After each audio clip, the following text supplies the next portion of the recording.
2021 at 7:30 p.m. Before I go any further, I want to confirm that Joel has started recording this meeting in accordance with the Governor's Executive Order number 202.1. This meeting is being conducted via Zoom. That link has been provided to the public so they can view the meeting, and we have confirmed that the feed is active and working. I have confirmed with Janet, our town clerk, that the meeting has been duly noticed and legal notice requirements fulfilled. Notice has been placed on the Town of Lewisboro website and included in the email distributions from the town. With me on this Zoom conference meeting from the Town of Lewisboro are members of the town board, Rich Splarin, Jane Crimmins, Tony Gonsalves, Dan Welsh. We have a quorum and can vote on any matters that come before the board. In addition, we have Greg Fulchetti, the town attorney, town clerk, Janet Donahue, Joel Smith, facilities maintenance director. At the public comment periods, we ask that only the following persons will be permitted to speak: residents of the town of Lewisboro or the Katona-Lewisboro School District, owners of property in the town of Lewisboro, employees of the town of Lewisboro. If you want to speak at the public hearing or make a public comment, please raise your hand at the appropriate time. To do that, if you are on Zoom, put your cursor at the bottom of the window, and you should see an image of people labeled participants. Click on that to get a panel on the right-hand side with icons at the bottom. You can then click Raise Hand. Participants who have raised their hand will show up on the host screen in the order that they have raised their hand. The host will then unmute you and tell you that you have the floor. You may also have to unmute yourself if your microphone is not active. We are also asking that your video be off during the duration of the meeting and only turned on when invited to speak. If you have dialed in on a phone, you can raise your hand to indicate you want to talk by pressing *9. We will ask people to give their name and which hamlet they live in upon entering, and to keep their comments to 2 minutes. Our town clerk will be keeping time, and you will hear a timer at the end of the 2 minutes. If someone is disrespectful or uses profanity at this meeting, they will be asked to leave the virtual meeting, just as they would be asked to leave a physical meeting. Please remember that your camera is on, and profanity will not be tolerated in any form, including gestures and acronyms. Now, please stand with me for the Pledge of Allegiance. I pledge allegiance to the flag of the United States of America and to the republic for which it stands, one nation, under God, indivisible, with liberty and justice for all. Janet, is George here? Yes, he is. Yes, we're going to make him a co-host now, George.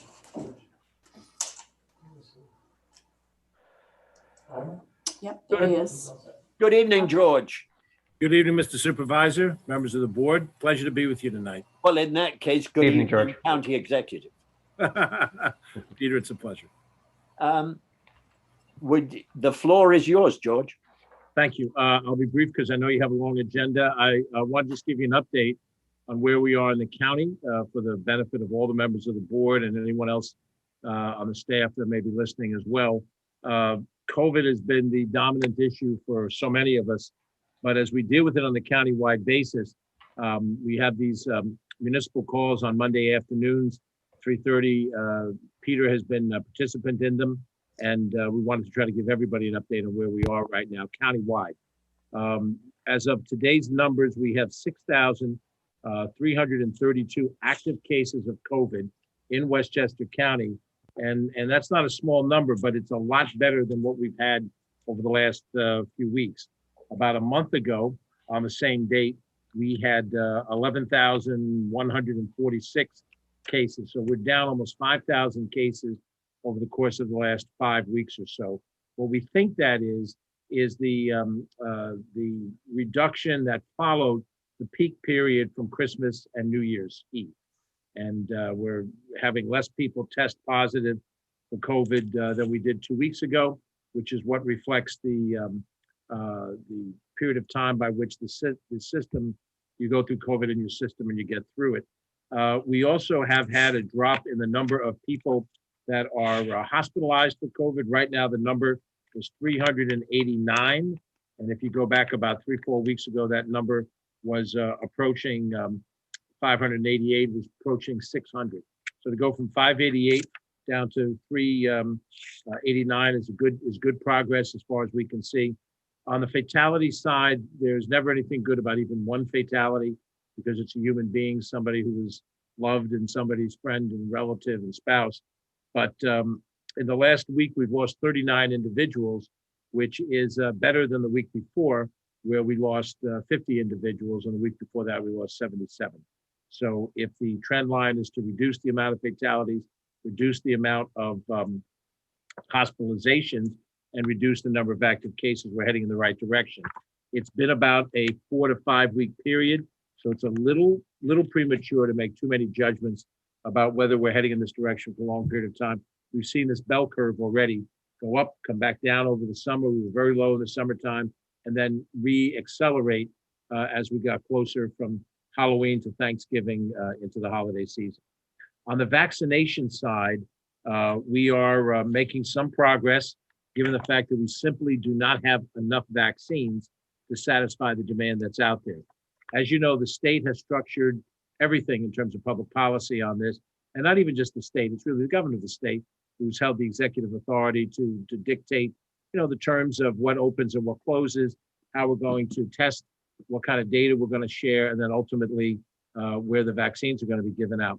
Here in Westchester County, you're aware that the state set up a mega center at the county center. We, donated the county center, which the county owned, for that purpose. We are a partner with them in it, but it is run by the state, and that is a significant place for vaccinations in the state. We're vaccinating well over 1,000 people a day.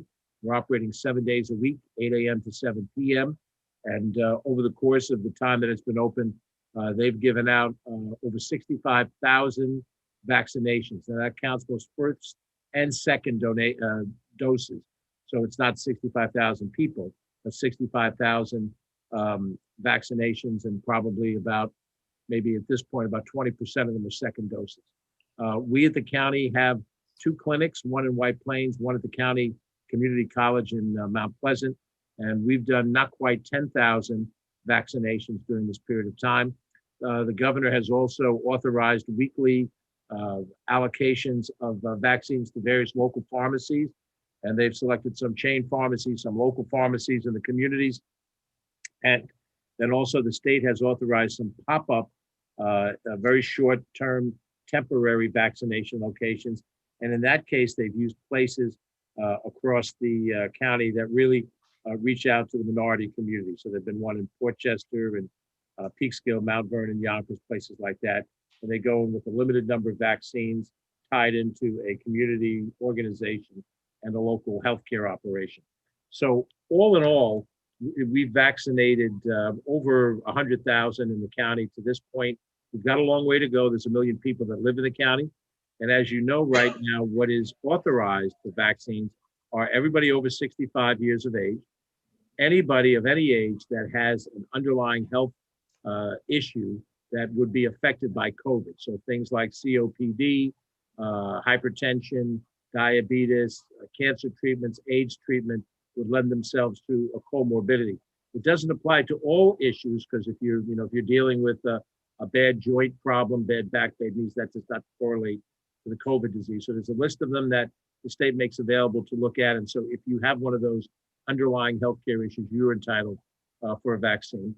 And then there's a series of occupational categories that have been authorized over these 5, 6, 7 weeks, in which the state has authorized, obviously, police, fire, EMS, also teachers, funeral directors, restaurant workers, a host of different areas of occupational situations like that. And the county has been directly involved in trying to make sure that firefighters, police officers, EMS, and now teachers are being vaccinated so that school districts can open. And there's a lot of pressure, as you can imagine, to open school districts. The education of our children is very much at stake, but that's going to be in direct proportion to how many teachers and other staff we can get vaccinated. So county's taken on some of that responsibility under the direction of the state. In the northeastern section of the county, there's been very little easily accessible vaccination. We have argued that whether you're in Lewisboro or some of your neighboring towns, that you can't realistically expect a large number of people to drive 7, 10, 20 miles for a vaccination, that we need to make it more accessible. Certainly Mount Kisco at the very least, if not more accessible.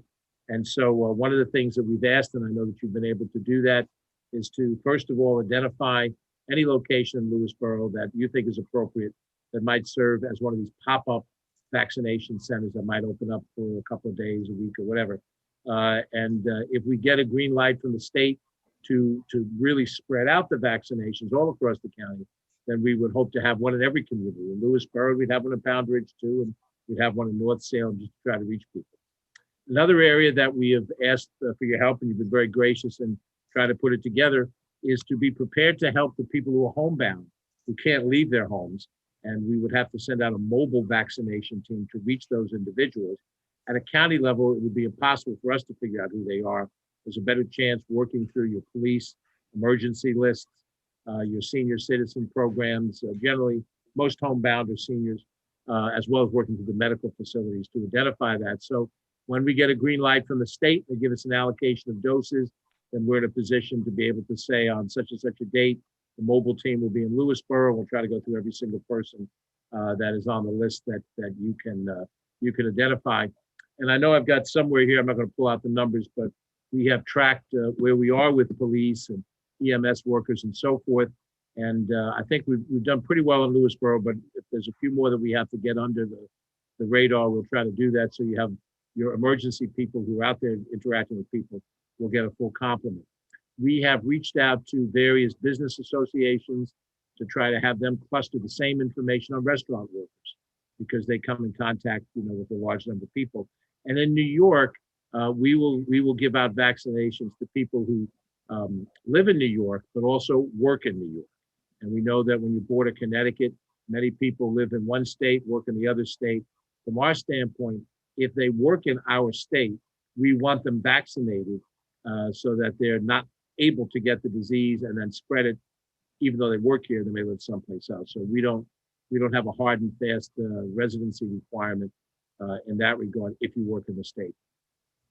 The overall gist here is that as we all see on television, the new federal administration is working very hard to try to work with the pharmaceutical companies to produce more product.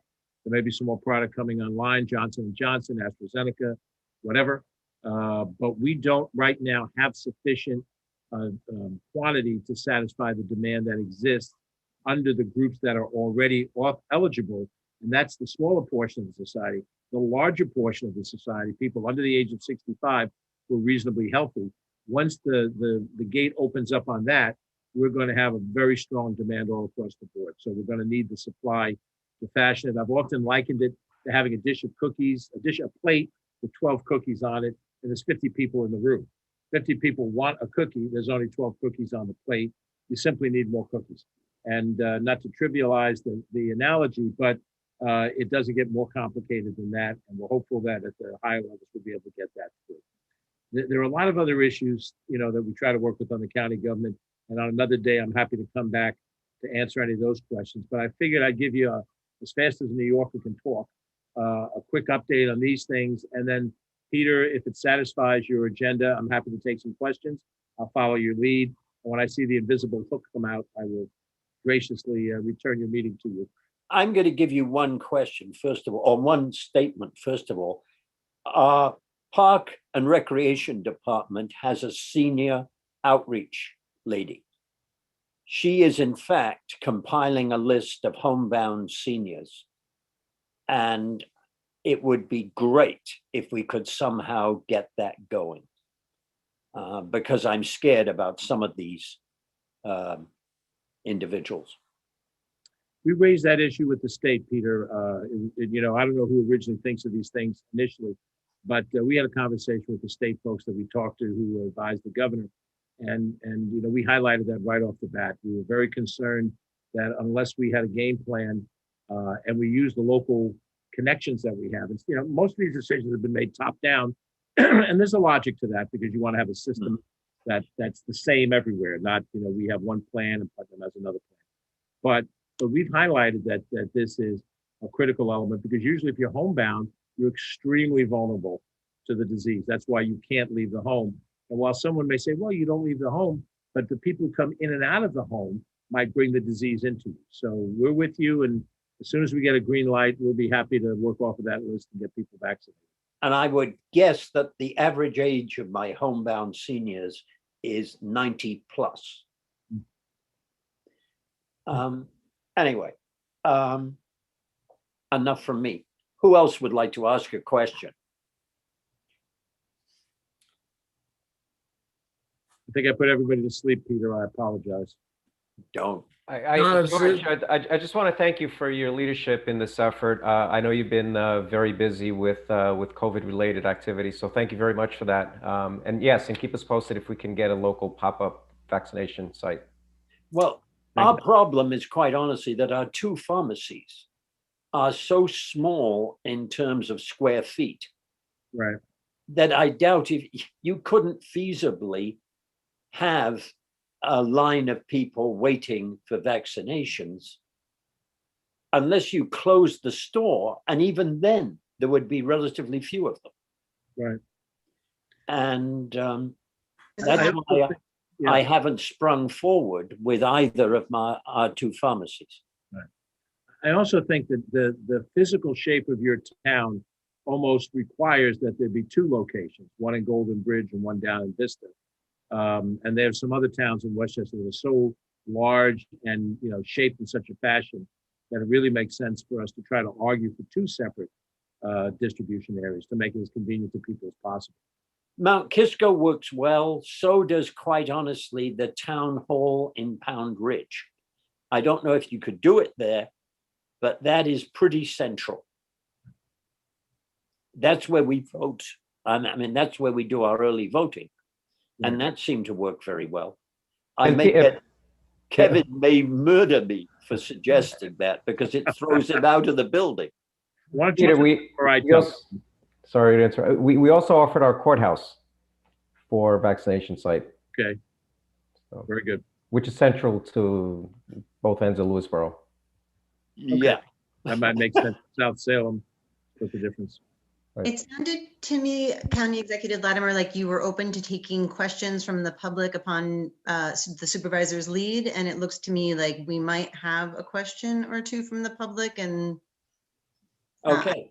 I don't know if I misunderstood. It's fine with me. Whatever questions you have from any sources. Okay. Janet, if you can locate one of them, let's ask them to speak. I don't have any hands up right now, Peter. Okay. In that case, thank you, George, and let's move on. Thank you all very much. Have a good evening. And thank you Thanks very much. Thank you, George. Incidentally, one thing I'd like to do is to thank you for those weekly Monday 3:30 broadcasts. They're very helpful.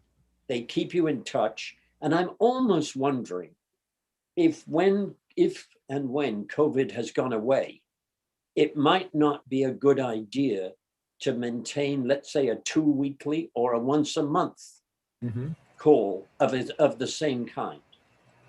Well, we see the value in it from our standpoint. And you must remember when I first started my government experience, I began as a councilman in my home community.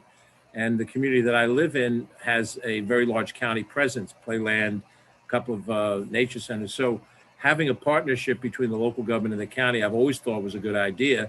I didn't always think I'd be county executive. So when the opportunity came, I wanted to have that kind of relationship. So hopefully we'll do it as much as people want to participate.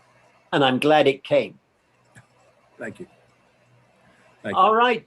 Thanks again. Thank you, George. In that case, I'll move on. And I'd like to open a public hearing regarding outdoor special events. This is a new law which allows retailers to have special events on their grounds, including licensed food trucks, or similar merchandising activities or special events. Does anybody wish to speak?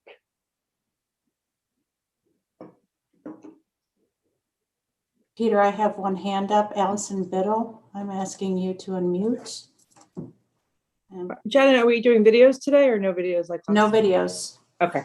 So hi, Yes. Allison Biddle, Cross River. So outdoor special events are an important part of the quality of life for our community. These events will bring us special vitality and excitement now more than ever.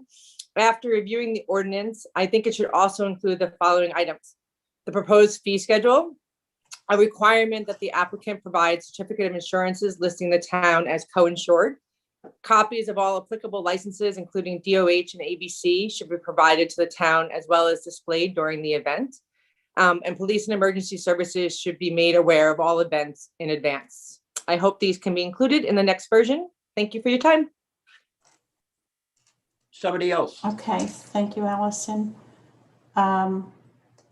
Yes, Elio Machetta, I'm asking you to unmute. And you have 2 minutes. Am I on? Yes, we can hear you. Hi, how are you? I can't speak at the public comment later, so this has nothing to do with outdoor events, but a couple Well, of right questions. now, this is the public hearing. This All is right. public comment, so it's public hearing strictly for outdoor special events. All right. Sorry. Thank you, Yeah. Elio. I will try to move forward fairly swiftly Thank you. to the Okay. next public comment period. Okay, and next I'm asking Dean Travellino to unmute. Hi, Dean Travelino, South Salem. Just a question about the ordinance. A lot of new things in there that I think are very useful. I was wondering, it says for commercial areas or business areas, what about if you have a site plan in a residential area? Two questions. A site plan in a residential area that exists either from a non-conforming prior use or by a variance, how are they handled by the law? And where do you envision churches, which are, I guess, most of them are in residential areas, and some of our main events like the Presbyterian Church when they do things, or St. John's, or Stevens, things like that. Do you want to be controlling them? No, They should be changed for that? Should they be excluded? So those two questions: site plans that are not in commercial zones, and churches. Just an open question if you consider it. Thanks. somebody else? That appears to be it, Peter. I'd like to make a motion to close the public hearing. Do I have a second? Second. Discussion. All in favor? Aye. Aye. All right, I'm now going to ask you, Greg. It had never occurred to me that this would cover church events. Well, Dean's question was two-part. The first part is it's not a zone issue with respect to, there are 4 listed zones, but commercially used properties. So if there's a site plan that is a permitted commercial use, then it will be permitted under the code. The idea of religious or not-for-profit facilities didn't come up in the drafting of it. So I don't know what the board's preferences, leaning is towards that. I really thought that this was something that you were looking to do to, help the commercial, the business community, the for-profit business community, in the recent year or so that things have really taken a hit for the local, the mom and pop type of businesses. So if you're looking to do something like that, it'll be a substantive change to the law. But if you look at the section that we were just talking about, it's within CC 20 districts, SU districts, RB districts, and GB, and they're all on commercial properties. That's the permitted areas for the issuance of the permits. So if Most- we're silent about other areas, then it's status quo as far as that, right? It's not going to affect anything as it existed. No, it doesn't. Okay. It's a permissive statute. So Okay. that's the way I read it. I don't know what the position has been on either feasts or street fairs for the NFPs and the religious groups. My guess is that they've been going on for any number of years for the benefit of those facilities, and it hasn't been addressed by any type of a permit at all, except maybe if there was a amplification or an assembly or something like that. But this is something that's entirely different. They all have been going on for a very long time, whether it's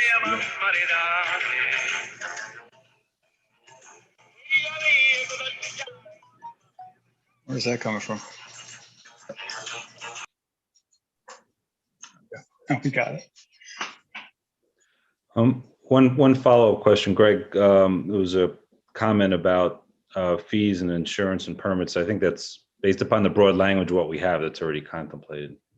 You're going to have to, before you issue a permit, you're going to have to amend your fee schedule to put in what I think Peter had an idea of what the fee should be.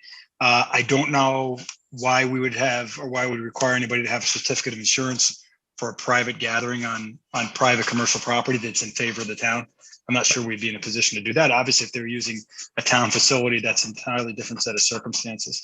But you do have to address finalizing a permit fee and amending your fee schedule to make sure that you have that in there. And by the way, I have a draft application form that I'll get to Janet that I've been working on. And once this is passed, presuming it is, they'll have something to work from in terms of applicants coming in to fill something out and pay their fee. Thank you. I would like to propose that we adopt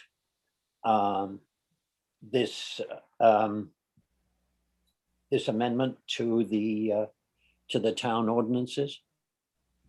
Peter, I think it's important that we get this done. We've got, so that we can quite honestly rescue a couple of these shopping centers from their current financial problems. And they're not just financial, their lack of people going there. Mm-hmm. And Scott's Corners is eating their lunch. And we need to do something about it. I'll make a motion to adopt the legislation as in the latest draft. I think Greg wants to say something. Yeah, just if we could we just, this is a type 2 seeker action under 617.5 of the DEC regs. So I would ask that the motion be to make a determination that it's a type 2 action under seeker and to adopt it as noticed and published. And if anybody wants to adopt that motion, then you can take a second on that. Is that good? Yes. I'll adopt the motion as articulated by council. Thank you. I'll second that. Discussion. All in favor? Aye. Thanks, Rich. I thank you very much, everybody. I would like to move on to a presentation regarding the tree ordinance by the Conservation Advisory Council in the person of John Wolf. Oh, actually, there's one thing I missed out. Two things I missed out. A general public comment period. Does anybody wish to comment? Presumably Elio does, because he asked to just a few minutes ago. Yep, his hand is not up though. Elio, did you want to? There we are. Okay, Elio, I'm asking you to unmute. I'm back. You're back. All right, sorry about that before. Just a quick thing. At the last Police Reinvention Committee meeting, it was brought up about the police support signs, that they all appeared after BLM signs went up. And I just want to say that's kind of inaccurate. All the signs went up after. 2 signs were placed in front of our police station and were criticized by someone on the town board and someone on the school board. And Mr. Ross made that comment, and he's great with all the input he has, but that was just one thing that was a little off. And I do know, because I'm the guy that makes up the signs and sells them. So I know what happened after that, but just wanted to bring that point. These signs were in no way in regard to people putting up BLM signs. So just wanted to clarify that. Thank you. Thank you very Okay. much. Thank you, Elio. Now I'm asking Bill Bongiorno to unmute. Hi, good evening. Bill Bongiorno, South Salem, candidate for Lewisboro Supervisor. Good evening. As someone with 35 years of experience leading and managing different organizations from nonprofits to private entities and advising CEOs of public companies, I am very concerned by the lack of financial stewardship of the finances of Lewisboro by our town board. At the February 8 town board meeting, during which almost $1 million in new borrowing resolutions were passed without public comment, a council person sought to divert $100,000 of funds to be borrowed away from improvements to the Onatru Playground to a nonprofit trying to raise money for a new playground at the town park. It is my understanding that the same council person was involved in the creation of this nonprofit group and now seems to be using the position in town government to divert money to that group. It is not to say that a new playground at the town park is not a worthy cause, but priorities have to be set when borrowing and spending money, and our superintendent of parks had done so by identifying Onatru as having more serious problems. It is one thing to borrow funds for a capital project, but quite another to borrow funds to make a donation to a charity that still has hundreds of thousands of dollars away from reaching their goal. If the town had the money to build a new playground at the town park, I'm sure it would get built. As public servants entrusted with a $12.5 million budget and now debt of almost 8%, our elected officials must act as fiduciaries of our taxpayers' money. These are not private funds to be dispersed at the whim of a public official. When the public trust of local government's financial management is called into question, the very structure of town government is rocked to its foundation. A thorough accounting of our public finances is essential to restore trust in our town's financial process. Thank you. Anybody else? Yes, there is another hand. Simone Petromelis, I'm asking you to unmute. Good evening. I read an article recently written by Andrea Rendo laying out the facts of what actually took place at our last meeting regarding the funds that were earmarked for Onatru, split with the town park because Councilmember Crimmins said so. Ms. Crimmins, who abruptly cut off Andrea Rendo, who attempted to share this information with the rest of us, and then without public comment, the monies were borrowed and the resolution was passed. Quite frankly, I'm really concerned. Why do we even have these meetings? Taxpayers don't seem to have a say. I recently remember what an effort it was to get a small increase for our police department, where we were subjected to one group over and over telling us about social workers answering calls for help, our roads needing paving, and these were the reasons the police shouldn't get a small increase. And we see what's happening all over the country now. Crime's on the rise and money's going right back into the police. In the 2 minutes we're allotted, being cut off is an outrage. Taking monies earmarked for one thing and using them for another because one town board member really likes the parents at another place borders on a breach of fiduciary duty. And finishing with polling of the board is the ultimate slap in the face. Things really need to change and this town board needs to step up. Thank you. Anybody else? Thank you, In Simone. that case, Yes, there is, Peter. There's one more hand. Jimin Han, I'm asking you to unmute. Hi, Jim and Han, South Salem. I am stunned by some of these comments tonight. I did listen in at that town board meeting as well, and it seemed like there was a very reasonable discussion by all town members about that town park. And so I'm shocked. I think that if you go back and listen to the meetings, you'll see that there was a very good reason, a very good discussion about what was going to happen with the town, with the parks. And so I don't understand. I'm just saying this to just make sure that it's clear to everybody, especially if they go back and watch that meeting, that this kind of these accusations for Councilman Crimmins is way off base.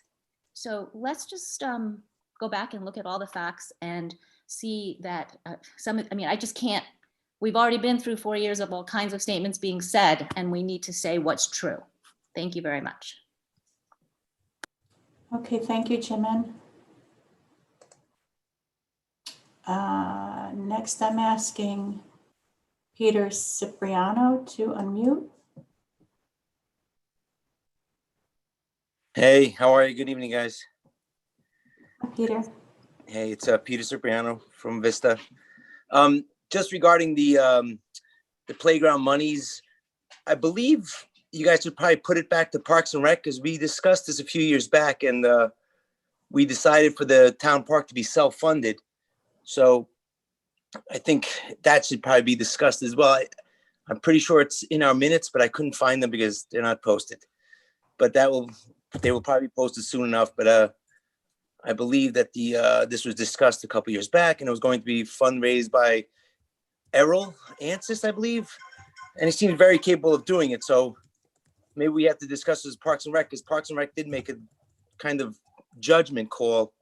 And I think that's what committees are there for. So it's kind of weird to see that go back to the town board, but nothing being referred back to the Parks and Rec committee. It seems like we're almost powerless. And if that continues, you probably will not get a lot of committee people. So just keep that in mind. And thanks for doing all you guys are doing. I know it's a lot of work. All right. Have a good night. Thanks, Peter. I have Leah Pizer. I'm asking you to unmute. Hey, how are you?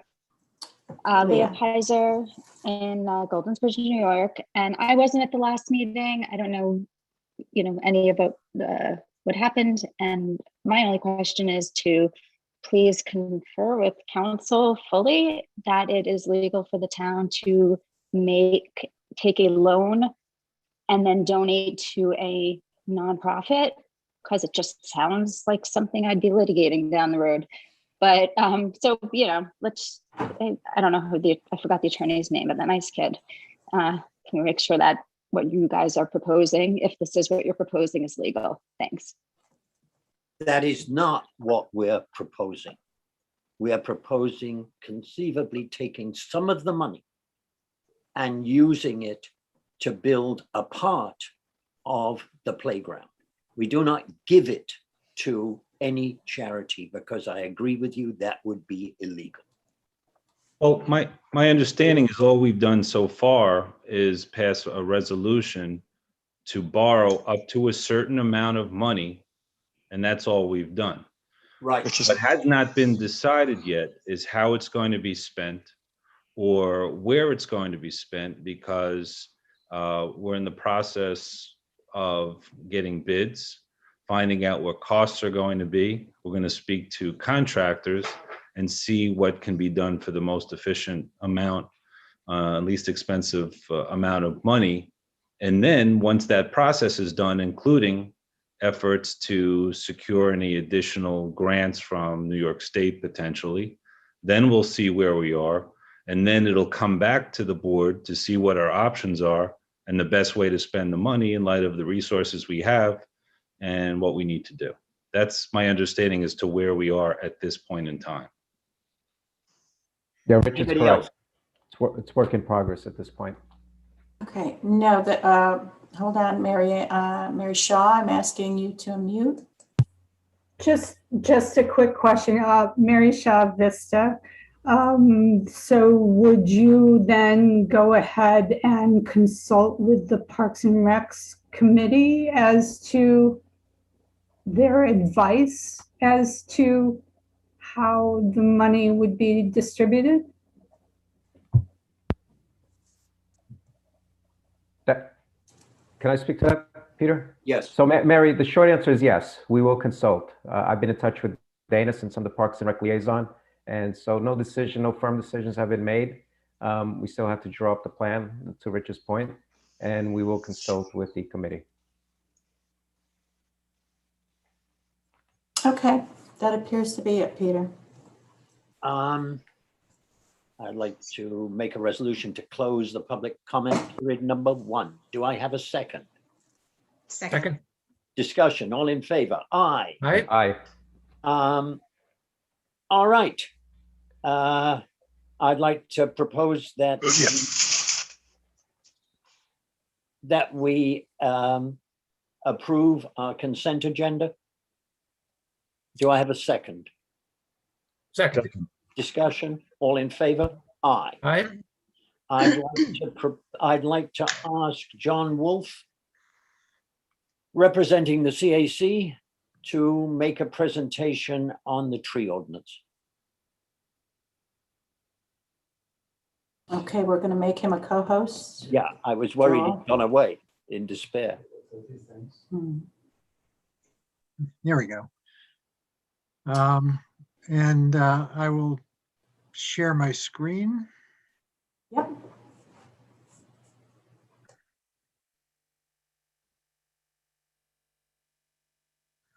Let's see.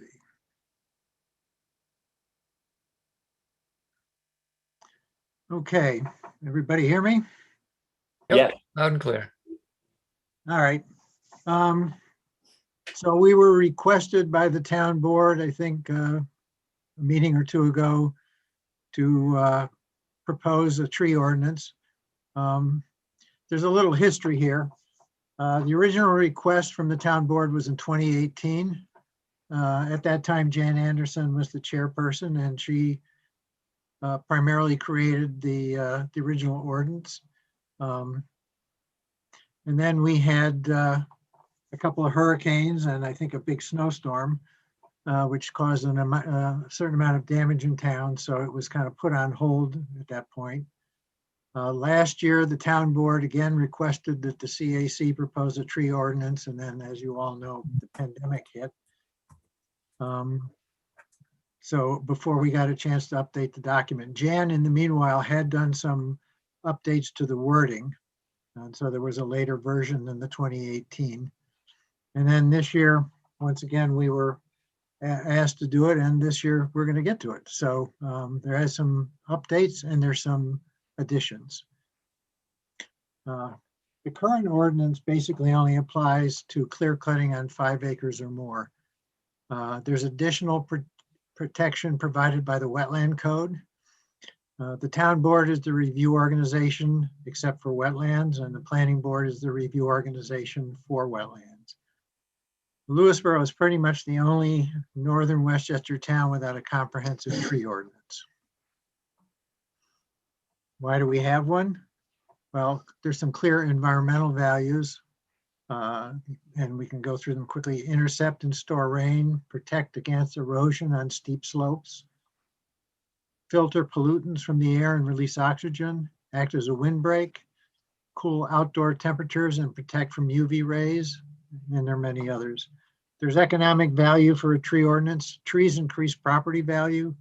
Rural towns like Lewisboro rely on our trees and tree parks as a major part of the town's appeal. Trees provide shade and reduce need for air conditioning, and trees provide a habitat for wildlife, another part of the town's appeal. They provide clear guidance on how homeowners should manage their trees, and they can reduce disputes between neighbors. The challenge is increasing threat of storm damage in recent years, loss of many town trees due to disease, and we're all aware of emerald ash borer. We also have housing developments and homeowners' rights to deal with, and we need to protect large old trees. Joe Tanzi on my committee thinks there may even be some trees in town that are in the Christopher Columbus era, but there's certainly some that predate the Revolution. With the loss of so many trees in recent years, there is a motivation to provide protection for existing trees. So as we said, landowner rights must be respected, neighbors' rights must be respected. The specific replacement and mitigation standards could seem arbitrary or ill-adapted to specific sites. The permit process needs to work in practice. And workload on staffs and boards needs to manage the process. So as we get into what we're proposing DBH is a measurement of the diameter of the tree. It's a standard measurement. We are proposing trees with 6-inch DBH is the standard we use. The range in the towns in our area are from 4 inches to 12 inches, and one town does it by height. Of course, any tree within any wetland or wetland buffer is under the existing wetland code. If the town code is stricter, then tree ordinance applies. Any tree on a steep slope, which is defined as 15%. So what we're saying is that no more than 3 trees per acre on a single property within a given calendar year. If less than an acre, no more than 3 trees. This excludes specimen trees and trees in a special character district. Any tree greater than 18-inch DBH is considered a specimen tree. Again, the range in the county is anywhere from 8 inches to 36. We are also proposing a replacement policy. So if your trees are removed from the range of 6 inches to 17 inches, they will be subject to replacement of 25% of the aggregate diameter of trees removed. And for the specimen trees, 50% of the aggregate diameter removed. There will be an appeal process in special circumstances. All of this also applies to public property as well. There are, of course, exceptions. Any dead tree or severely damaged trees posing danger to a structure, vehicle or vehicles and pedestrian traffic within striking distance.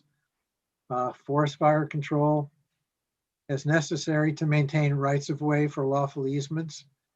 Tree removal directed by the New York State DEC for pest invasive specimens control. Part of forest management, agricultural activity, and as necessary to allow for significant solar panel operation at the discretion of the approving authority. Penalties and mitigation. Owners of record responsible, fines not less than $400. And again, the range in the county is between $250 and $5,000 plus restoration. Each tree removal considered a separate offense. Mitigation, owners can be ordered to restore property and replace trees with comparable trees. No permit, wetland, CO, variance, etc. can be granted until a certificate of compliance is issued. And of course, there's always an appeal process. In making the determination of tree removal permits, the following standards should be considered. Removal will have significant adverse impact on ecological systems, including wetlands, erosion, and wildlife habitat. Removal will have a significant impact on properties and roadways, impacts on screening and drainage. The tree is a specimen tree, and alternatives to removal of the specimen tree exist. The tree is designated by the New York State DEC as a protected native plant. Practical or possible alternatives exist. Yet to be done is to determine the approving authority. That's up to the town board. Determine the managing and investigating authority as above, and creating the process, forms, timelines, and scope. Okay. Question? Fast enough for you? I have a question. Hi, John. How you doing? In taking a look at what adjacent municipalities may have done, sounds like we're the last to come to the party in the area on this. What have they done by way of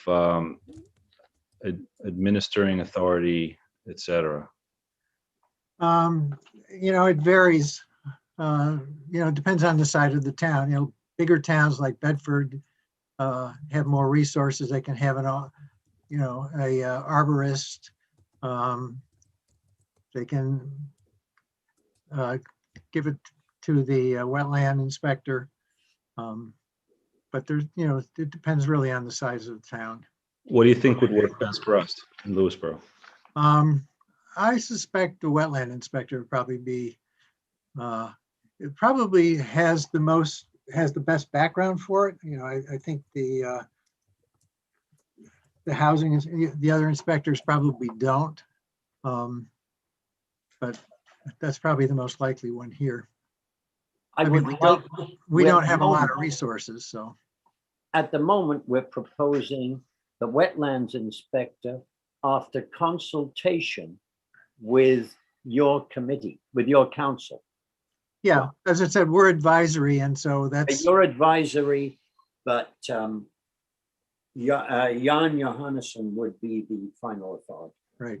Yeah, I don't propose that we would make us anything other than advisory. I think that would change the nature of the committee.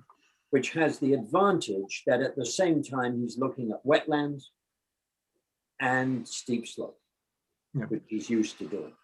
What about adjudicating it after something's issued? What do you mean adjudicating? Like if there's an issue as far as somebody being given a summons for it, is that going to be adjudicated by the planning board, or who's going to address that? The court, probably. I don't know. Who do you think, Greg? This is a local enforcement statute that would be brought in the local court in the event of any alleged violation, which is one of the tricky parts about the presentation, is that the local courts don't have equitable authority to order individuals to do anything. They can fine within the limits of the statute and the state penal law. And they can certainly give an owner an incentive to comply with any type of remedial plan or monetary incentive in terms of maybe a conditional discharge with respect to a disposition of a violation where the replacement in accordance with what John's recommending is done, or there will be a series of fines or an increased series of fines. But the ability to just simply order it is not within the local court. It is certainly within their jurisdiction to order fines in the amount that the board ends up deciding to put in the statute.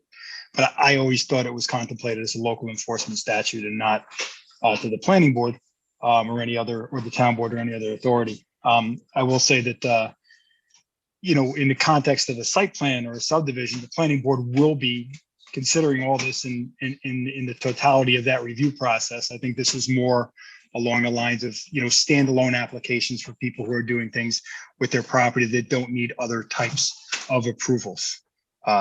People who are doing building as the single family residence or on an already approved lot, and they're going to clear. Okay, and this would come into play as the parameter, or as the parameters that have to be adhered to for clearing a lot to do that.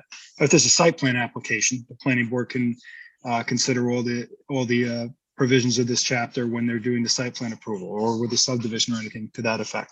I'm just thinking about the real life example. Like I know in my HOA, when we've had professionals go around and take a look at trees which were potentially dangerous and wanted to take them down, just to make sure that that kind of issue. So there's no dispute that comes up concerning that.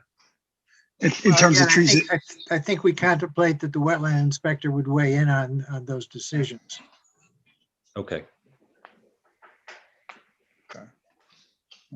The replacement tree scenario, when does that kick in? Is that applicable only to trees, outside of the the allowable tree count, or the dead? It kicks in on anything in the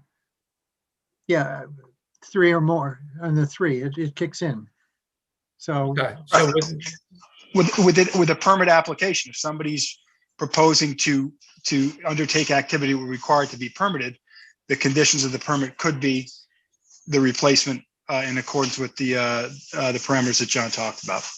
yeah, I mean, Jan had an interesting photograph. She showed that in her own backyard that if she took out 3 trees a year, she would basically clear cut, her backyard. So I think what we're trying to do is remediate that in some way.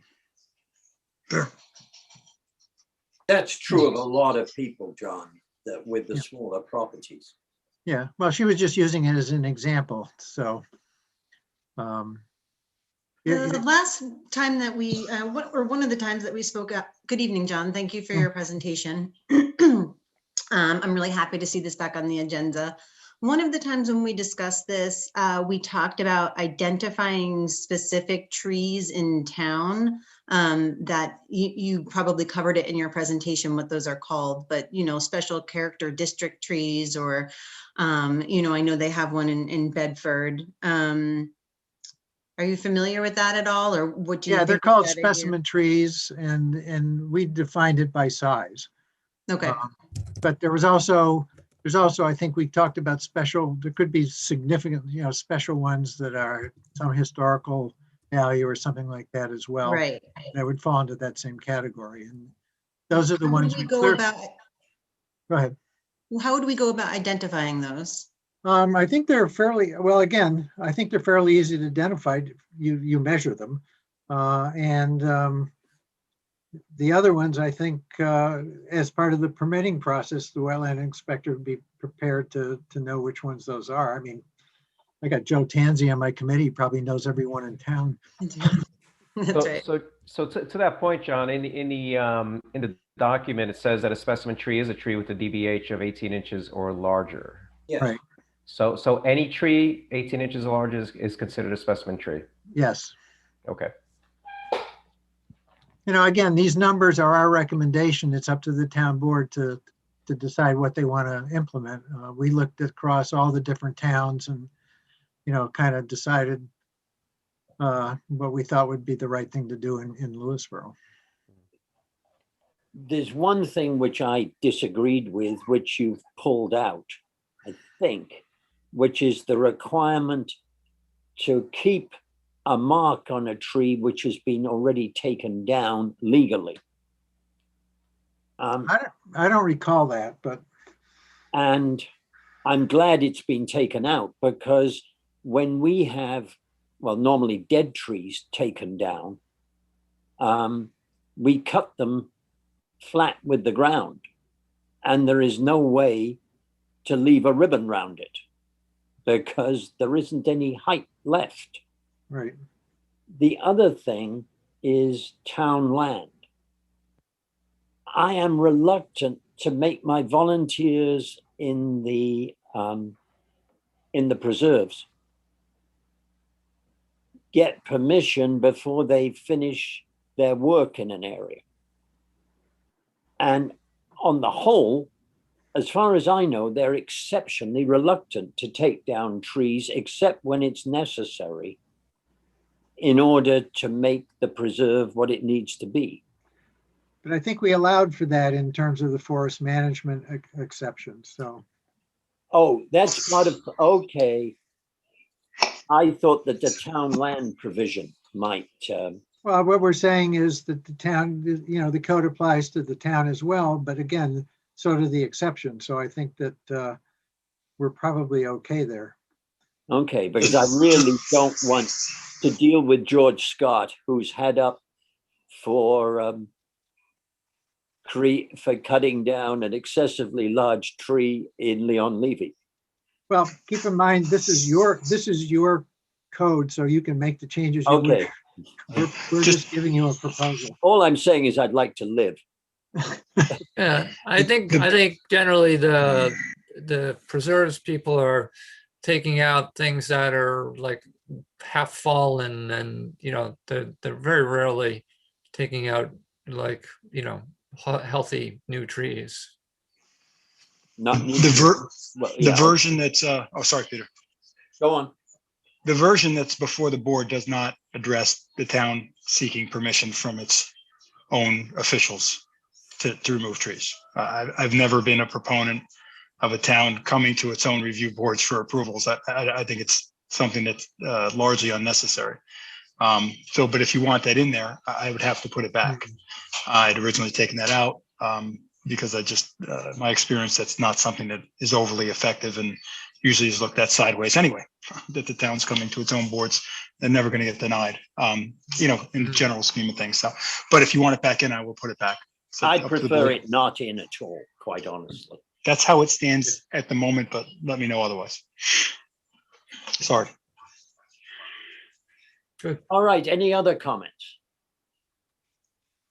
I will take what people have said and what John has said in particular and redraft this and get it round to you pretty damn fast.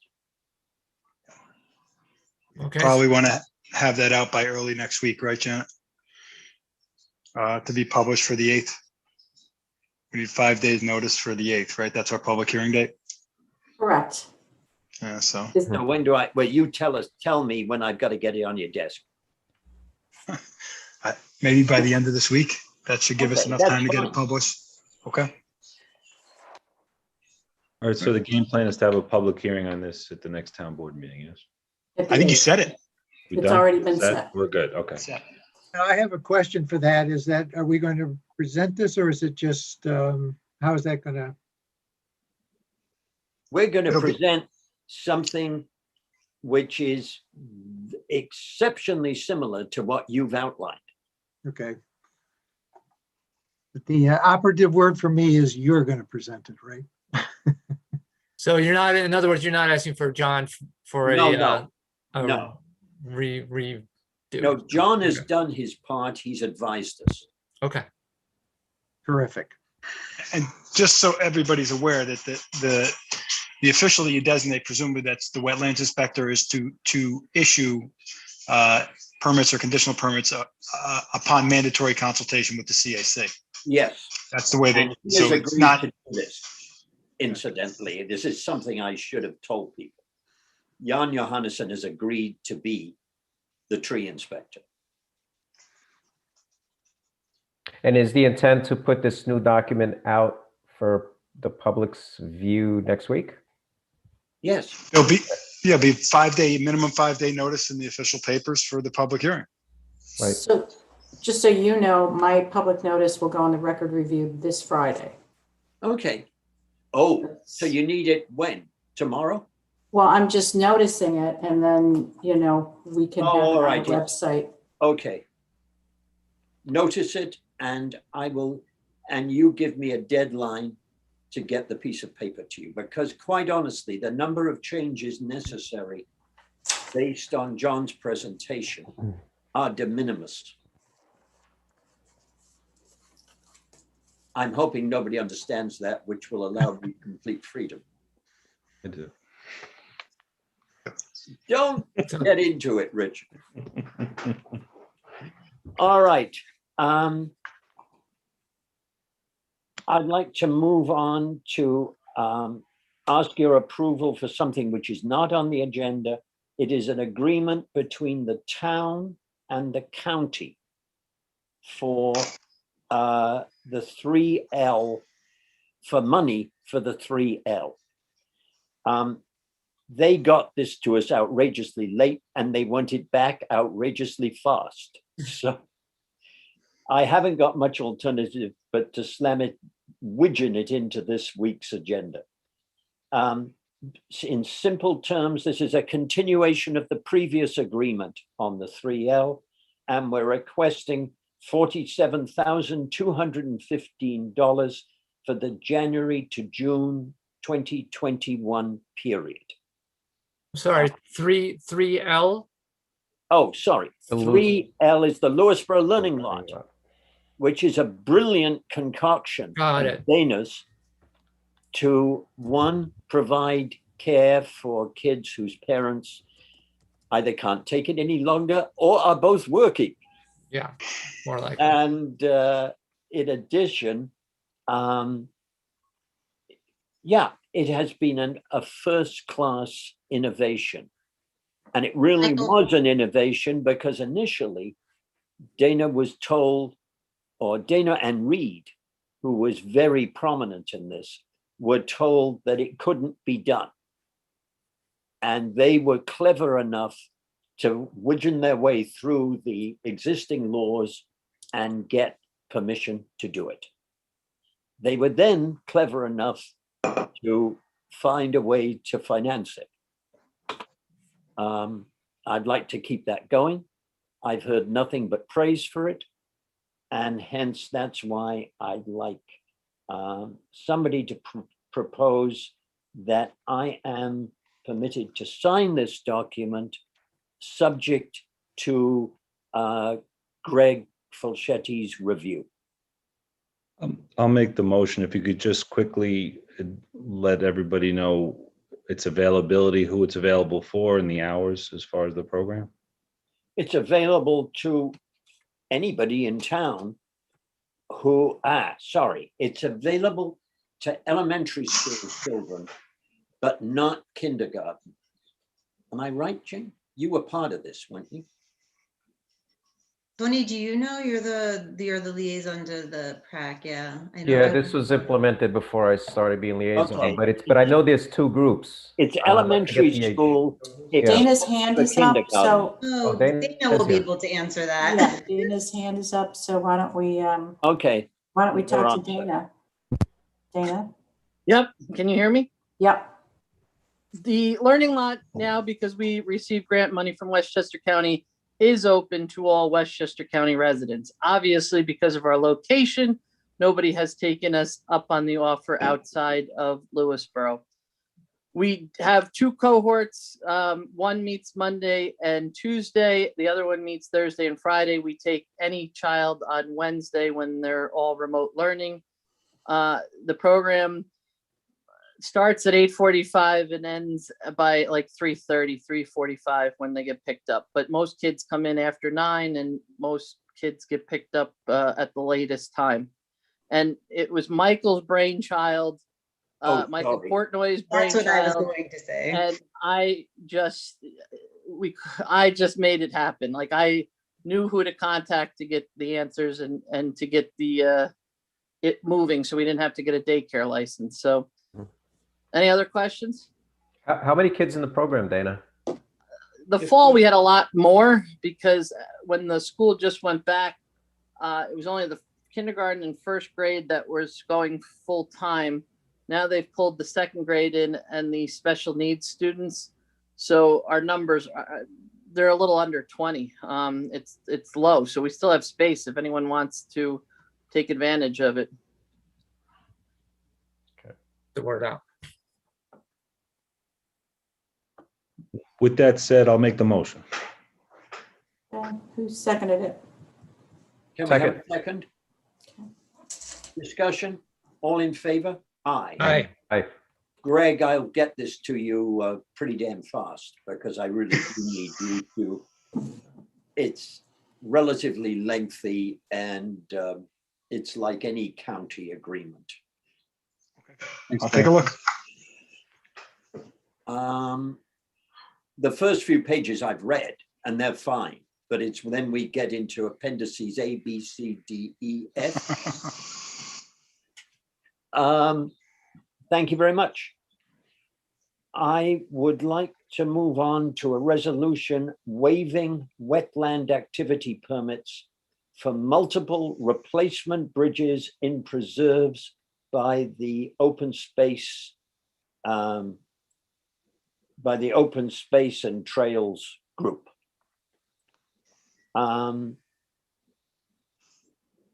This is simply it's a replacement of bridges that have broken, aged, rotted, and it's necessary.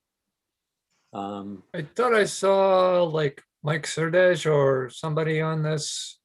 Did you want them to be a co-host right now to discuss this? I think it'd be good just for a couple of comments just to clarify.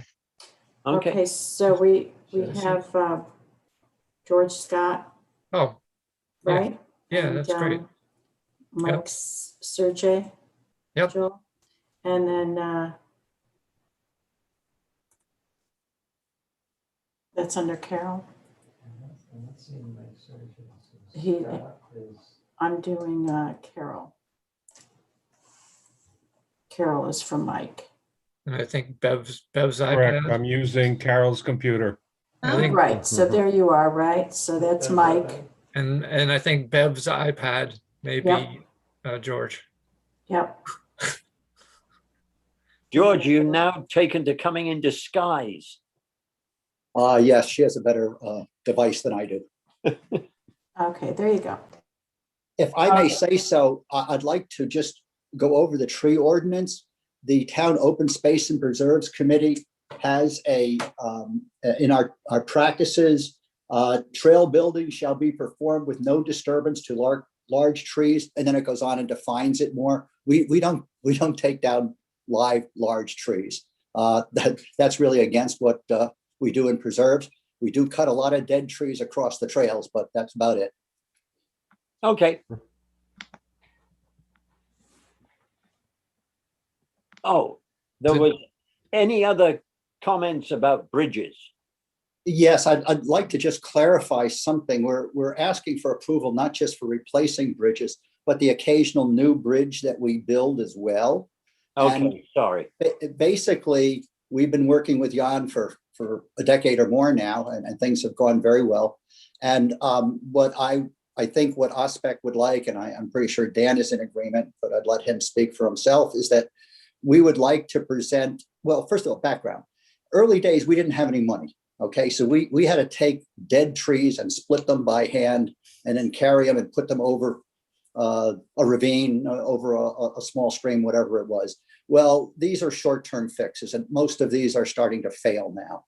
And we do have some funding, particularly in Leon Levy Preserve. The town got a $22,000 grant to do work in there. And one of the bridges did collapse, a long one.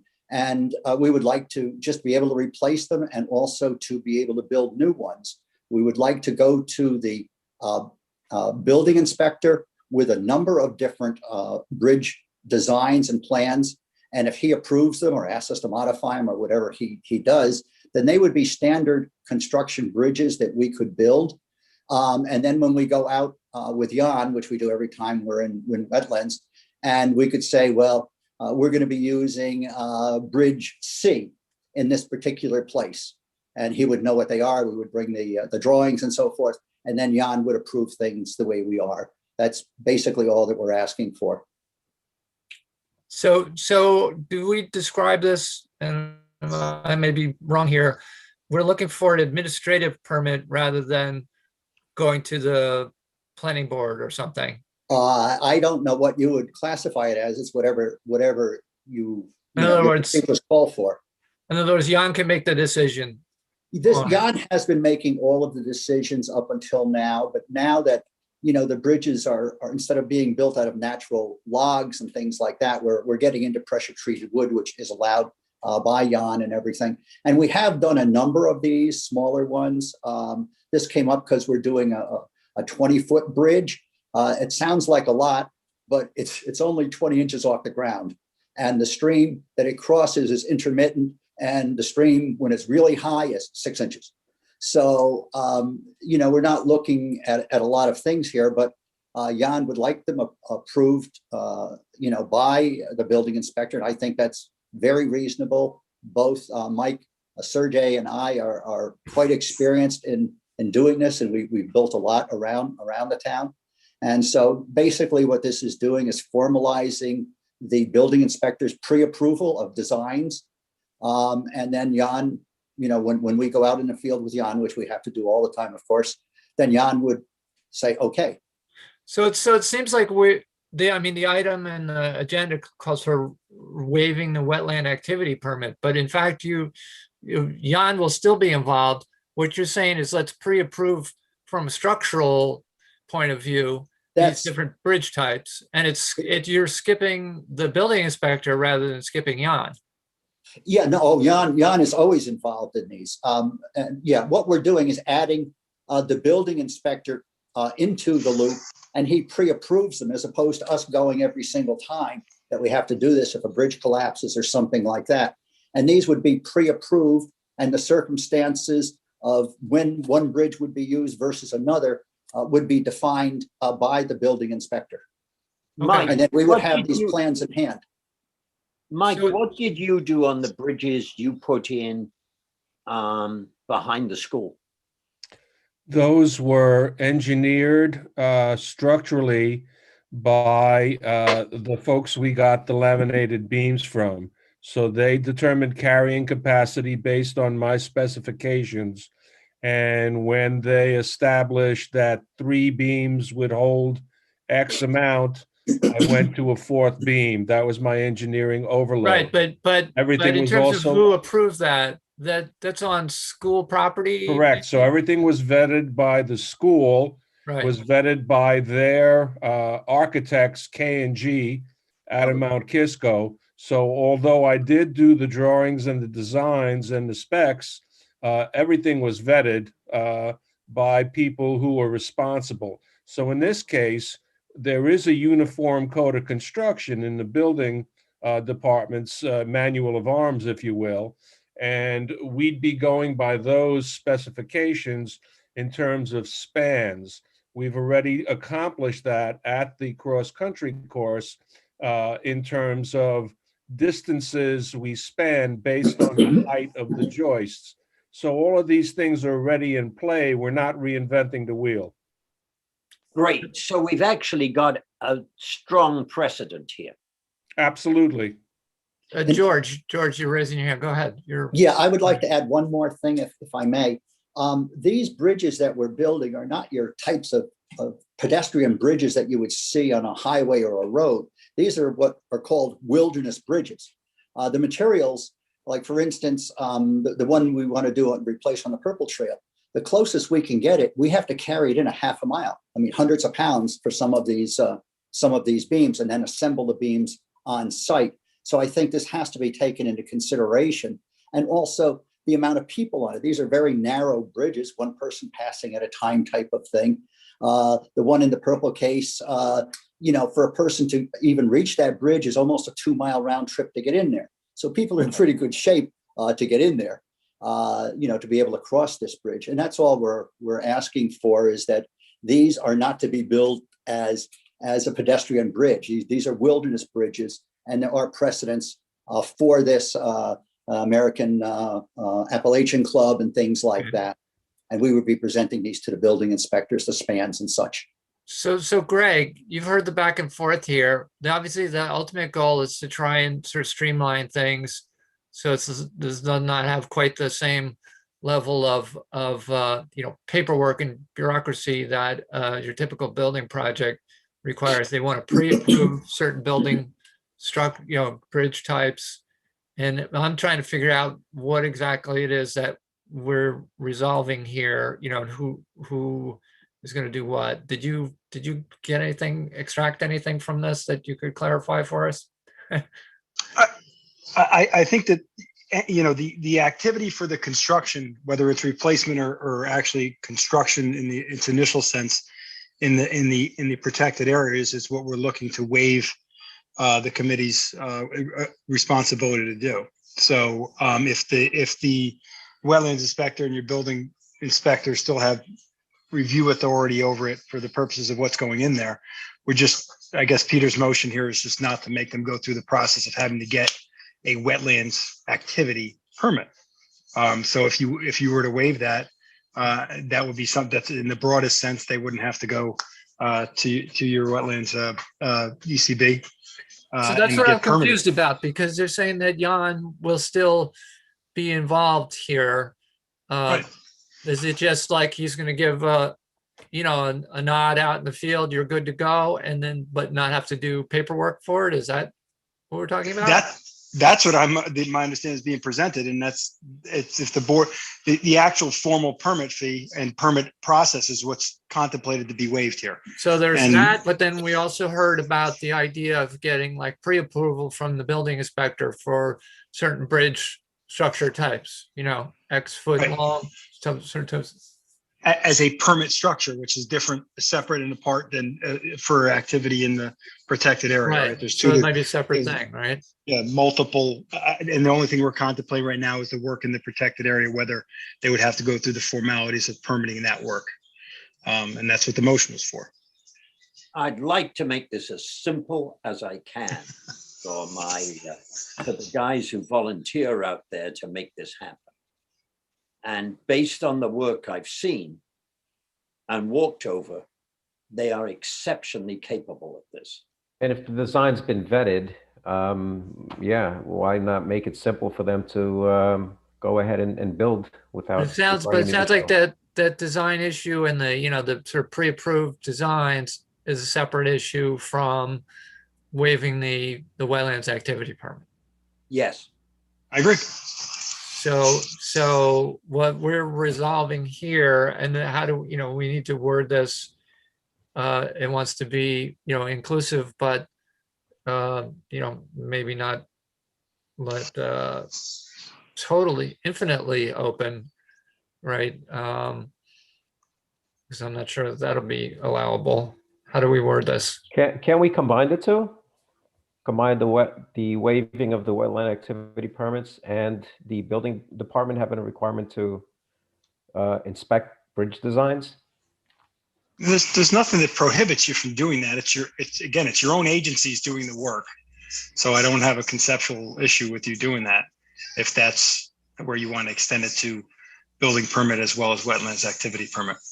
So it's a matter of what you're comfortable with. So Mike and George, do you want us to also, waive the requirement to go to the building inspector for these bridges, at least formally, and then you're going to ask for his sort of informal approval of these several designs in parallel Yes, with yes, that? that's definitely the goal. I think the Yes. original goal was to take the onerous concepts of the planning board and yet any other agencies that we'd have to go through. I think simply the building inspector wants to make sure we're on the right course and giving him plans that would satisfy his personal and obligatory requirements, as well as Jan. I think if we get, consensus between those two entities, it's going to be what we require just to get the job done. So the resolution would be as simple as that we resolve to waive wetland activity permits and building permits for Multiple replacement trail. Well, why you don't even need the word multiple for trail bridge construction in our preserves. Love Sounds good. That sounds right. Yep. So you propose it, Dan, I'll second. Anybody have any other thoughts on this? Discussion? All in favor? Aye. What's wrong? Dan said, does anybody have any further thoughts on it? It was.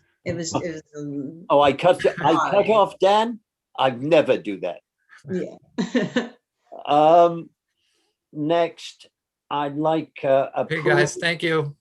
Thank you all. Thanks, Thank you. Mike. Thanks, George. Yes, thank you. Yeah, and build a lot of bridges so we can get over these streams and cataracts. I would like to, where are we here? Oh, I know. Outside wood-fired boilers. Has everybody had a chance to glance at this? Yes. Anybody want to make a comment? I'm good. I had some clarifying points. I spoke to Greg earlier today, so I'm good with what we have. Maybe we should just sort of summarize for the public. Yes. Okay. I think the idea is that we've been having some issues with this. The proposed legislation would, in consideration of any, folks who have these already installed and, would prohibit future installs of these and would require that the existing installations meet certain very basic standards, which are, as I understand it, pretty much similar to the state standards. And we're just finding that it's been almost impossible to get the state standards enforced, and we don't have our own code. So we need some code on the books to be able to, play a positive role in what goes on in these things. Does that characterize Yes, it? you've got it exactly. Yep. We need to do something to protect people from excessive fumes from burning stuff which is probably not permitted, and we probably need, and in the future we don't need any more of these.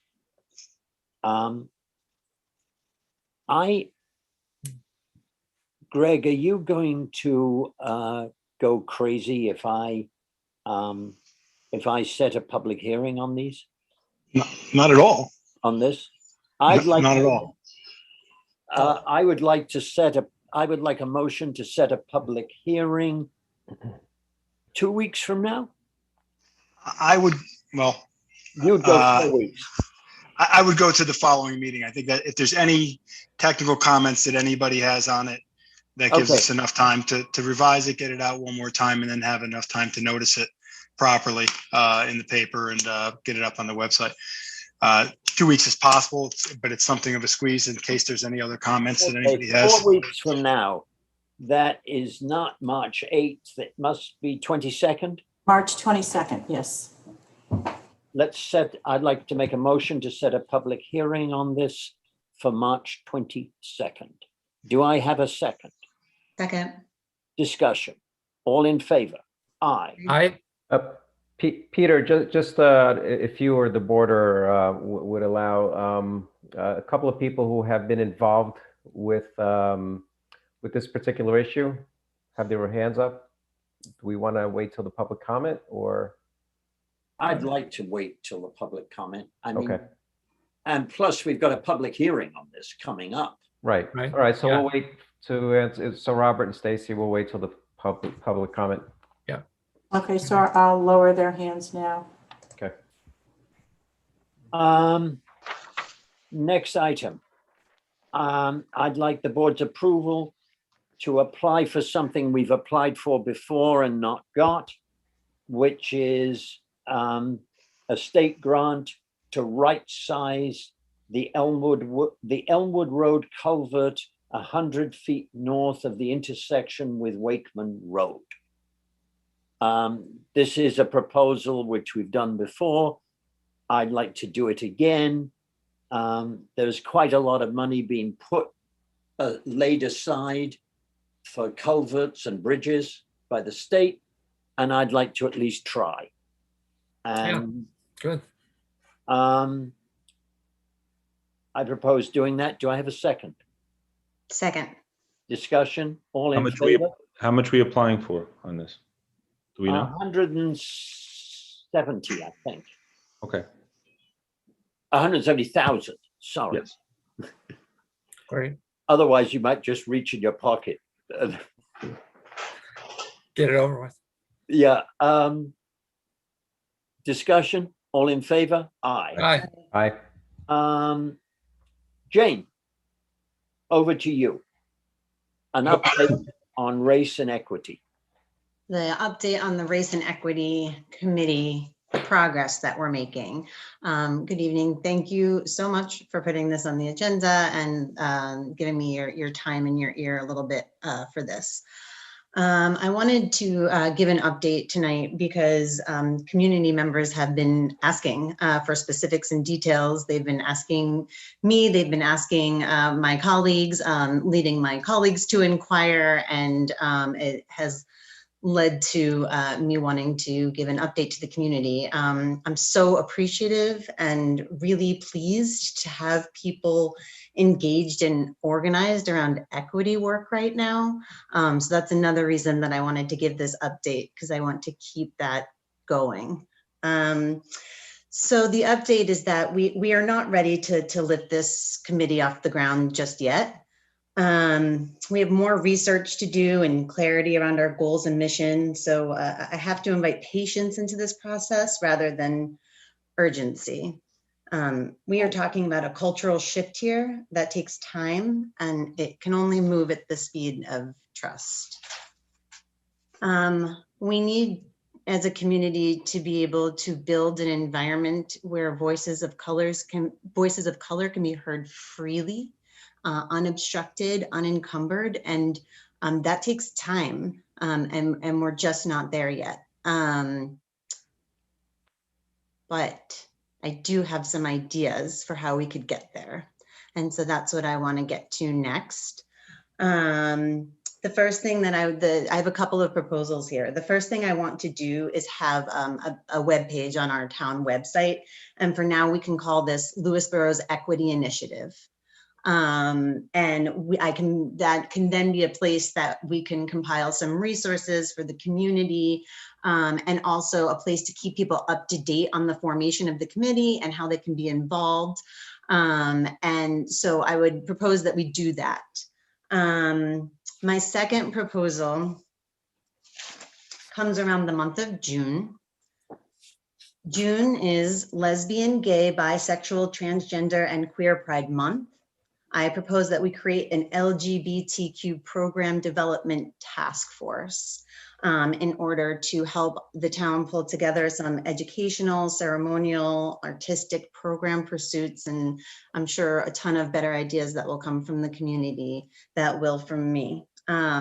So I wanted to propose that, throw that out there, say for anybody who might be interested in participating in that task force to please go ahead and contact me at jcrimmins@lewisborogov.com. The spelling test, Jane. I'm sorry. Never mind. I said you passed the spelling test. Oh yeah, I can spell my own name. Very So, impressive. so I like the idea of, getting a task force going that says, we have a discrete thing that we can go out and try to accomplish. We don't yet know the whole scope of where we want to go, but that'll get our feet wet in trying to do some things, and maybe it'll then give us some clues about a larger kind of programmatic way of addressing. That sounds good. Thanks, Dan.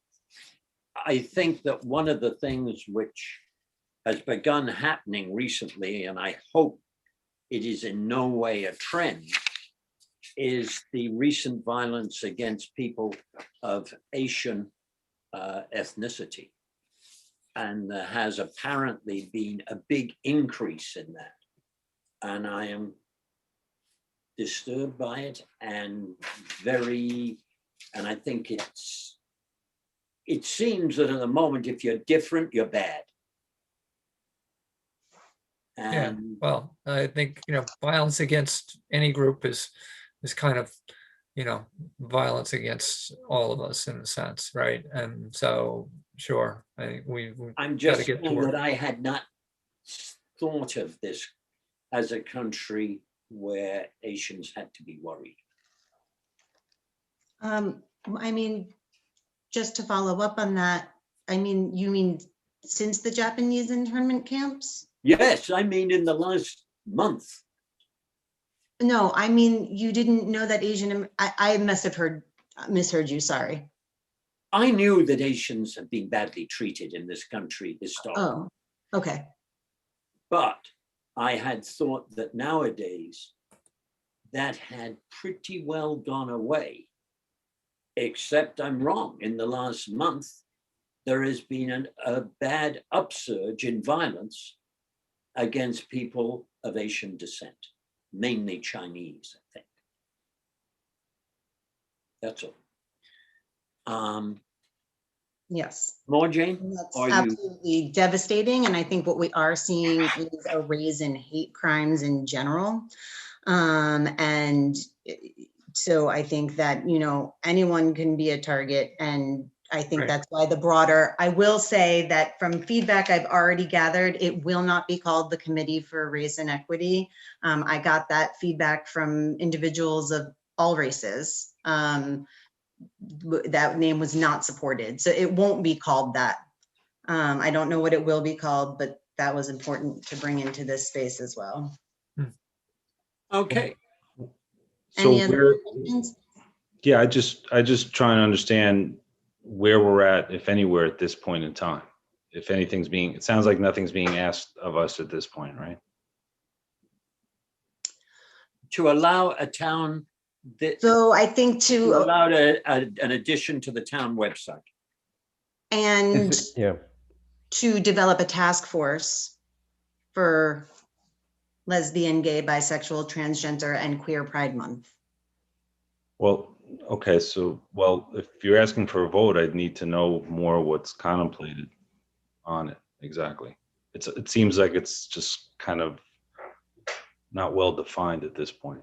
Rich, what I'm asking for is I'm soliciting people who may be interested in being part of an effort to pull together programming for the town, artistic programming, educational presentations, Zoom presentations, collaborate with the library.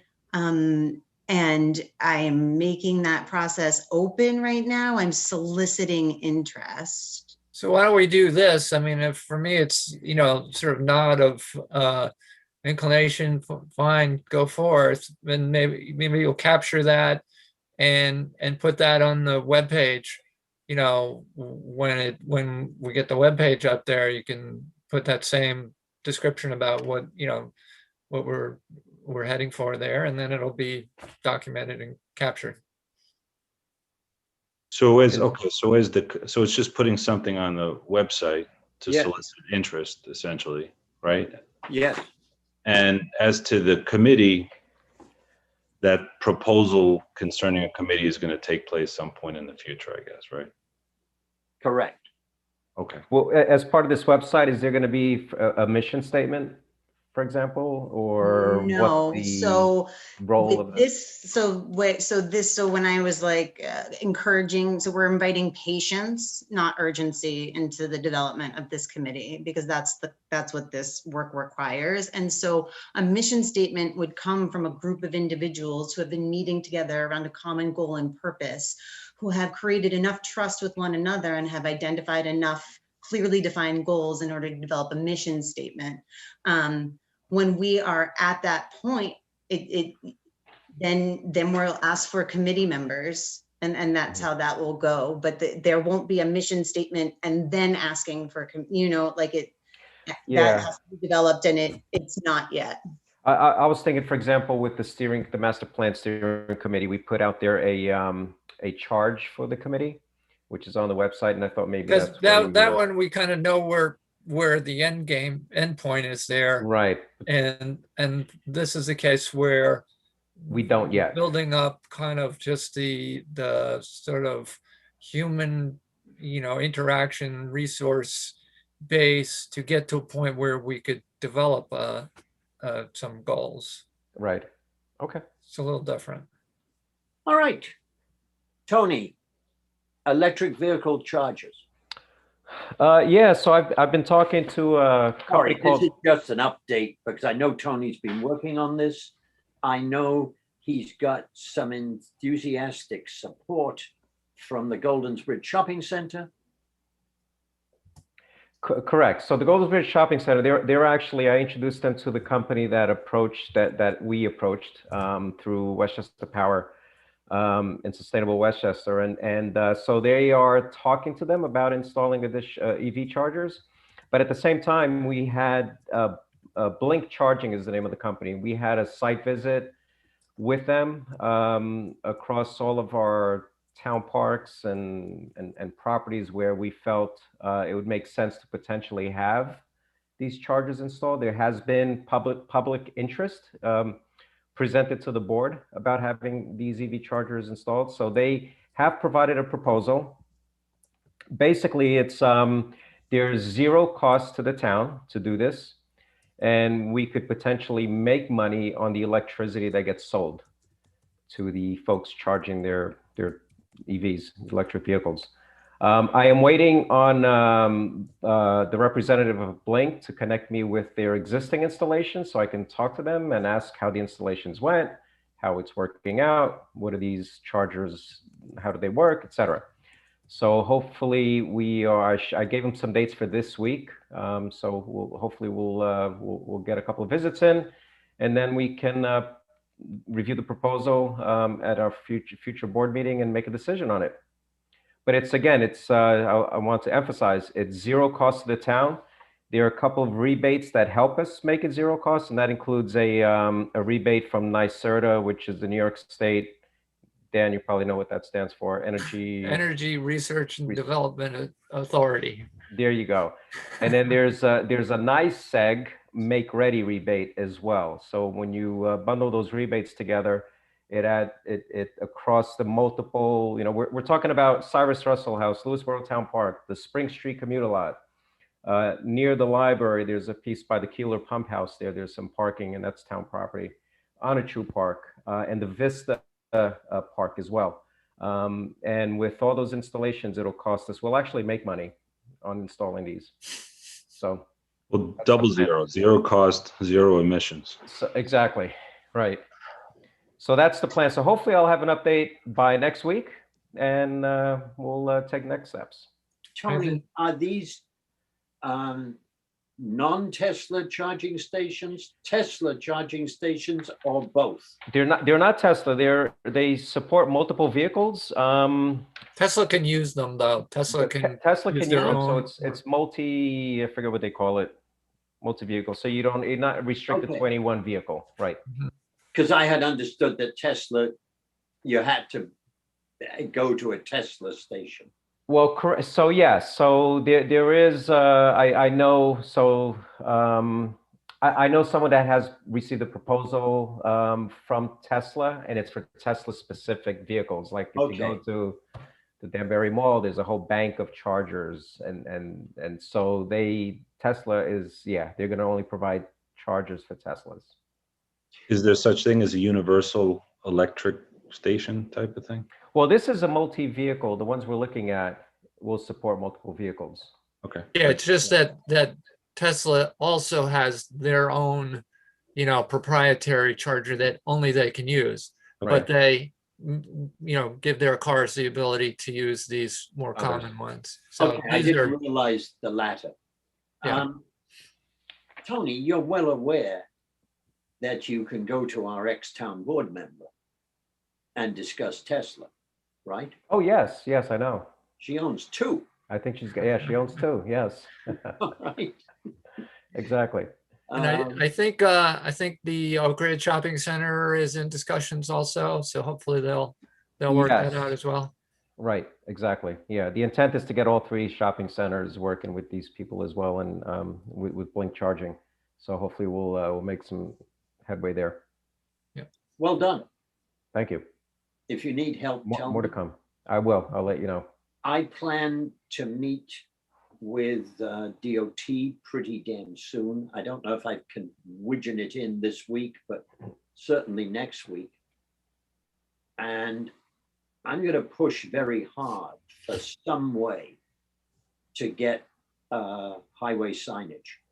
Yeah, so one thing I did find out from DOT, I think I shared this with you, Peter, is that they will put an EV charging sign, for example, at the Goldens Bridge exit, if they have superchargers.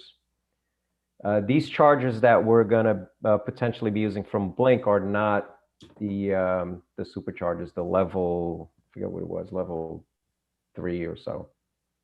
So, we should continue to try and see if there's some solution to that. It's not unreasonable to have some, the level 2s like we're talking about now, and then also, try to have at least one high speed charger, a level 1, right, or level 3. I mean, and Blink said that they could help us with that as well. So, but for the so for the shopping centers, Goldens Bridge, for example, which is right off 684, that would be important. Particularly good, yeah. I would, this is a personal point of view, I would be happy to forego making any money out of them if we could also get a number, what do you call it? A charging center level 1. It's the level high-speed one. 3, right? High speed. Yeah. High speed is the level quick 3? charge. Okay, I was going in the wrong direction. Yeah. I've done that before. Right. Okay. Yeah. So more to come on that. Okay, thanks a lot. You're welcome. All right, I've got another public comment period on the agenda. Does anybody wish to speak? Yes, Peter. There's a few hands up.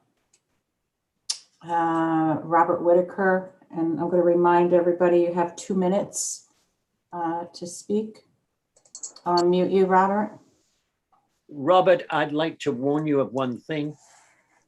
You should not mention any individual other than yourself by name. Thanks. Right, my name is Robert Whitaker. I'm from Lewisboro. I was asked actually by Tony to stay on and raise my hand because I was going to talk about the boiler issue. If I'm allowed to do that, then I will. But if you want me to wait for a month, I'll do that too. No, you can talk about the boiler issue. I just don't want you to mention any names. Sure. So can I have 2 minutes starting now? Yep. A New York State government report on outdoor wood boilers states, quote, OWBs produce thick, acrid, foul smoke that permeates buildings and homes, causing environmental degradation and health problems. Even when operated using seasoned clean wood, the basic design of WOBs causes fuel to burn incompletely, resulting in thick smoke and high particulate emissions.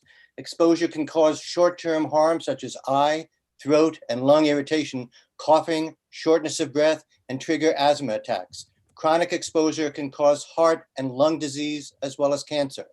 At another point, the report says, even when properly used, OWBs emit 1,000 times more particulate matter than oil furnaces and almost 2,000 times more than gas furnaces.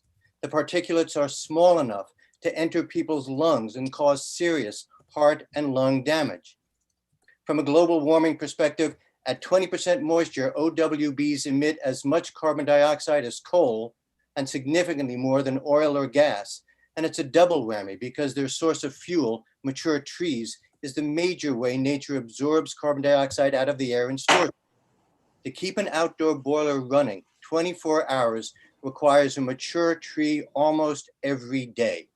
If you visit just one boiler on Todd Road, you will see that a massive number of trees were destroyed to feed one burner. I'd like to interrupt this. You've just broken the rule. I haven't mentioned anybody's name at all. Yes, but you've mentioned a place, which is as bad.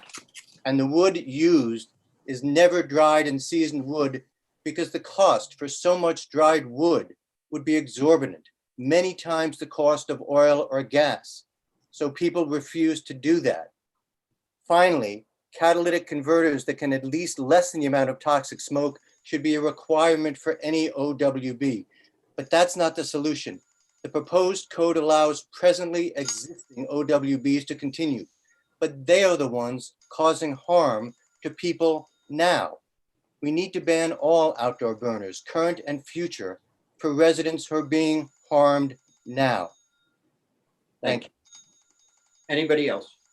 Yes, Peter. Oh, hold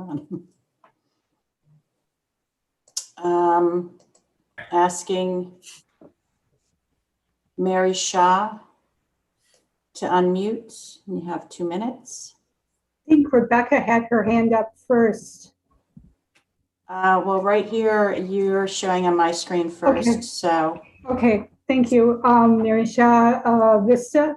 Well, I want to support what John Wolf said about the tree ordinance. Those of us who are on the Conservation Advisory Council have worked hard and long, and I just wanted to voice my support for that. And also voice my support for electric vehicle chargers from a personal perspective. I drive a car that needs to be charged and would really find it helpful to have it in all corners of our town. Thank you. Thank you. Thank you, Mary. Next, I'm asking Rebecca Gordon to unmute. Thank you. I'm Rebecca Gordon. I live in Katona. And Peter, thank you so much for setting up the hearing in a few weeks. You had said in your statement that you wanted to protect the people from fumes of things that were being burned that are not permitted. And I really appreciate that. And I appreciate that we're setting the hearing to do that.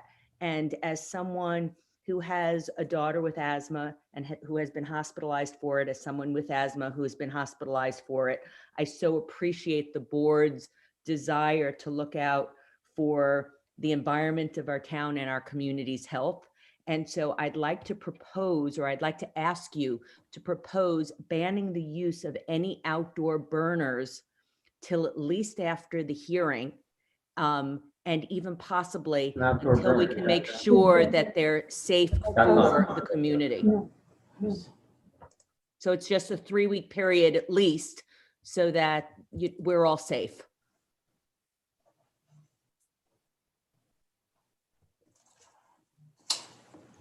Okay, is that it?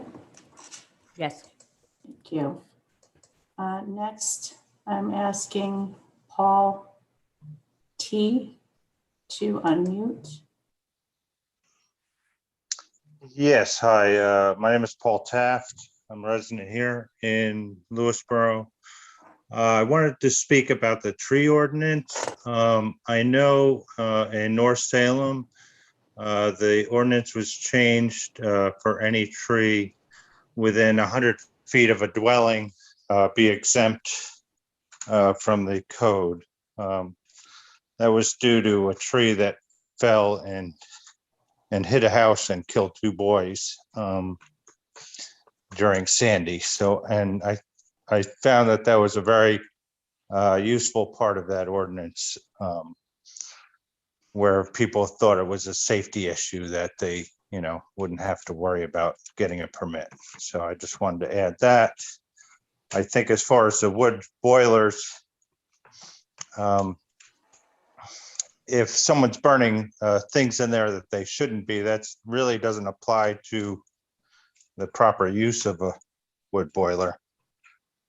So I think that should be differentiated, but other than that, I have no objection to those. That's it. Thank you. Okay, thank you, Paul. Next, I'm asking Dean Travellino to unmute. You have 2 minutes, Dean. Okay, can you hear me now? Yes, we can. All right, I didn't really mean to speak again, but fools' names in public places. But I just wanted to comment, since you'll be looking at the tree ordinance, and I guess we won't see it again until it's done again, just some random thoughts if you bear with me. It says that every tree needs a permanent special character zone. I understand they need to be replaced. I just wondering if that's not a little onerous. The other thing about the fact that you can clear trees in 3 a year and cut everything down your property, that may be a few properties, but in my experience, I have 2.5 acres and I've been doing probably 3 to 5 every year just to stay ahead of the overwhelming number of trees I faced when I first purchased here many, many years ago.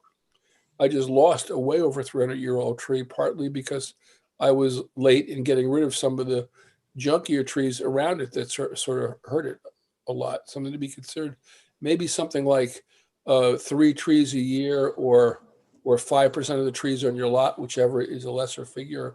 Something so it fits more than just one person's lot that has 3 trees. I really don't know too many like that. Also, steep slopes. That's often where the trees are the most dangerous. It says, you said that you want to make it where they must consult with the CAC.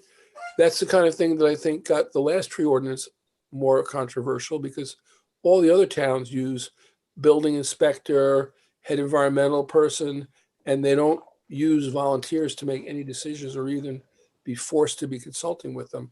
That's really a homeowner's rights issue. The other question is on the fees. We pay the wetlands inspector because tree removal also is already very expensive. Pardon me because I'm rushing a little bit, but it also says a 60-day process. We're already way behind on all of our applications for planning board. You can't get a generator here. It is very dangerous and takes a long time. I know some prominent people have been turned away for code enforcement. We already have overwhelmed code people. Well, I'll send you a note on all my thoughts. Thank you. Thank you, Dean. Thank you, Dean. Next, I'm asking James O'Connor to unmute. And you have 2 Hello? minutes. Can you hear Yes. me? Yes, we can. Hello, this is Jimbo from Vista. I would not talk about the racist name of Indian Hill tonight, but a little birdie whispered in my ear that Town Board Supervisor Jane Crimmins, sorry, slip of the tongue, Town Board member Jane Crimmins was so furious and irate that Sergeant Llewellyn received that wonderful citation for bravery, valor, and most importantly, for compassion. Sergeant Llewellyn went above and beyond to make sure that the mentally ill citizen received proper care. This did not fit Town Board Supervisor Crimmins, again, sorry, bad habit. This did not fit Town Board member Jane Crimmins' narrative on defunding our brutal racist police department. Tony G, I'm sorry I called you a little birdie. Good night. Okay, I'm asking Jim Han to unmute. Jimin? Hi again. Thank you so much for giving us this opportunity to speak. I want to say I really am excited about the about more outdoor special events that'll be happening and supporting our local businesses. And I really appreciate this the efforts to have LGBTQ plus programming in June. I think that's going to be really exciting, and I think it's going to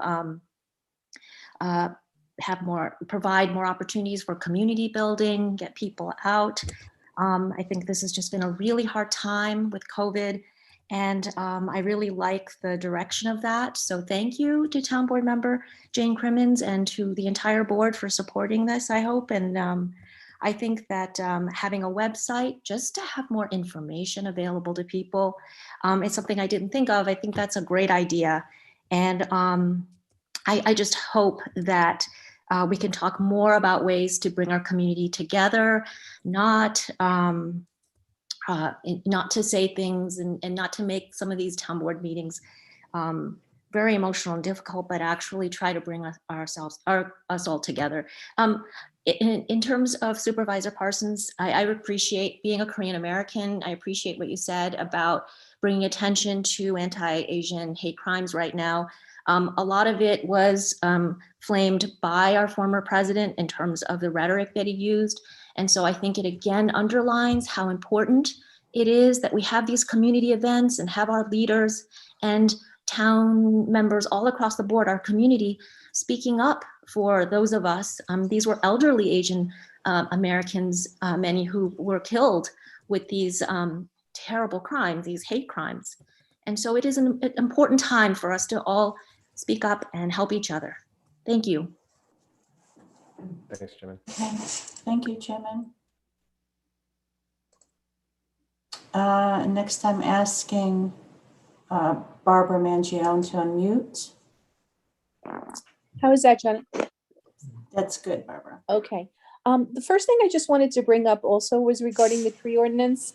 I just needed a little clarification. So what I'm understanding we're proposing here is that anytime a homeowner wants to take a tree down, they have to call the town to get permission. I guess somebody could answer that later. I'm a little concerned about some of the parameters that were laid out by Mr. Wolf. He mentioned that surrounding towns go by a DBH, which Tony explained to me was diameter of 4 to 12 inches regarding trees that you would need permission to take down, and that he was proposing a 6-inch DBH, which seems pretty restrictive. That's pretty small. So maybe we could look into raising that particular number. Also tall trees. A tall tree may be healthy, but a lot of times they are a danger to property, especially with the storms we've been having. They do come down very easily and create a lot of damage. So I'll put that in a memo also to the town board regarding the tree ordinance. The other thing I'm a little concerned about is I read on Facebook, and I know we can't believe everything that we read on Facebook, that there is a smoke shop in Cross River. I'm not sure if that's true, but someone mentioned that there was one next to Cameron's Deli. I haven't been over that way in a while, and that Cameron's Deli, which has been under new ownership, is also selling vaping products. We also have a cigar shop that's opening up in Golden's Bridge, and I just am a little concerned that they may go that way also. So I'm kind of asking, I guess, if Chief Alfano's on or Officer Llewellyn, that perhaps the police officers can, do some observation from time to time to make sure that these products are not being abused by the high school or the middle school students. Thank you very much. Have a good night. Thanks, Barbara. And I have one last hand up right now, and I'm asking Stacy Zuck to unmute. Hi, my name is Stacy Zuck. So I've been listening to this meeting tonight, and I listened to Jane and how she stood for inclusion and the rights of people who have felt marginalized. Barbara's comment and others about the trees and the long conversation we had on conservationism. Mary's comment about the electric vehicles and all Tony's hard work in doing those charging stations, compounded with all of Dan Welsh's work with green energy and all he's fought hard for. And at the risk of sounding like Dr. Seuss, I speak for the air. Robert is emotional because he breathes it every day. And I bet if you were in his shoes, you would be equally as emotional. You were all very passionate when you spoke about your causes and your passion. But air is the very essence of life. And to breathe it freely is a very simple request. It's not 1 month a year that we want clean air, not one season, not only in the spring, summer, in the fall, but we deserve clean air all year long. I implore you to ban these units all year long, to shut down those that continue to burn illegally. We have been patient for 8 long months, and I beg the town to take action. Thank you. Thank you, Stacy. And that's it right now, Peter. In that case, I would like to move that we approve claims. Do I have a second? Second. Discussion, all in favor? Aye. Aye. Healthcare costs a lot, guys, if you've read through it. Yeah. On the other hand, I'd prefer to have it than not, particularly at my age. The next, poll the board. Dan. Oh, I had thought of something and now I forget. So nothing important. Jane. Thank you. I do have a couple of things to say. This one's an add-on for me. I wasn't planning to say this, but I want to let the community know that I wrote this email the morning following our February 8th meeting, February 9th. I wrote it early in the morning, and it says, Sergeant Llewellyn could not be at our meeting. He's a neighbor of mine. We have children the same age. Sergeant Llewellyn, congratulations on your well-deserved commendation, and thank you for your service. We are lucky to have you, and most especially the suicidal individual and his family. I can't imagine what it must have been like to de-escalate and manage that situation for 3 hours, knife to throat and all. I don't know how you get up and go to work the next day ready to do it again if the situation arises. I hope you have had some time to process and recover from the experience yourself. Sincerely, Jane. I'll let that speak for itself. And the library, our fantastic Lewisboro library, expects to receive their second PPP loan, which is due to the hard work of the director. So bravo to Cindy Rubino and her staff, and also the president of the Board of Trustees, Nancy Eugner, and her colleagues there on the Board of Trustees. The lengths they go to make every penny count is, part of what makes them be able to offer all the excellent programming that they do and services that they do. There are many events coming up at the library, regular events, special events. I'm just going to name a couple. There's a library talk by Lenape Center members on 2/24. So that's Wednesday from 7 to 8 p.m. And then Maureen Cole, our town historian, will be doing a presentation on the history of slavery in Lewisboro, and that'll be on March 7th at 4 p.m. We do ask that you register for all those events so that you can receive the Zoom link. I wanted to add about Juneteenth and, my section where I spoke about race and equity. So it is a town holiday, which means town employees will have off. There will be plenty in Westchester County to hook into. And so those plans are, any plan to kind of commemorate that's in the works. And so that'll be coming up as well. Thank you. Tony. All right, I have a few things here from the Parks and Rec Department. The Valentine Lovegrams, thanks to the generosity of our town folks, 30 seniors got surprise Valentines on Friday, February 12th. We thank you for thinking of our homebound. Camp, we will have camp this summer. We offer to kindergarten through middle school a COVID-safe camp experience for Lewisboro residents. Parks and Rec will send out information this week. The pool, it will open again this summer, and we will get information out soon. Zoom into history. Maureen has another Zoom this Sunday at 3 p.m. on the hamlet of Vista. Don't forget to register for it. Information was posted today on Facebook. I actually attended the Golden Bridge one last week, and it was very well done. There's a New Neighbor Network, which maybe, Rich, I'll let you speak to that one since you went to that. So I'm going to skip that.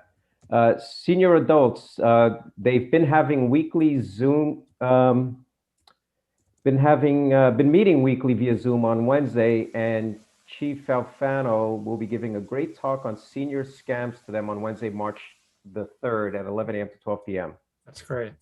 There will also be a spam presentation by Lewisboro Police Department, where you can get to learn about recent spam schemes, how to avoid them, and protect yourself. 2 new programs starting. One is called Home Alone via Zoom for kids to learn about staying at home alone for 8 to 13-year-olds. Contact Parks and Rec for information. And then there's also the Outdoor Modified Basketball League starting up in April under COVID restrictions. So that's all I have from Parks and Rec. And just another comment. The continued attacks on my fellow town board members who are passionate about certain topics is unnecessary and really not a cool thing. So for the folks that continue to do that, would be nice if you'd be a little bit nicer to folks on these calls. Thank you. Rich.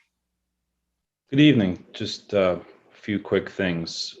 First of all, I just couldn't believe in reading over the weekend that our nation has already had over 500,000 people who have passed from COVID, which is more than twice the amount of people who passed in World War II. Amazing. I want to thank the county executive for updating us here today, and just keep the faith, everybody. Be persistent. Continue the sacrifice that you're making to keep us all healthy. And I just saw a website, westchestermedicalcenter.org/vaccine-info.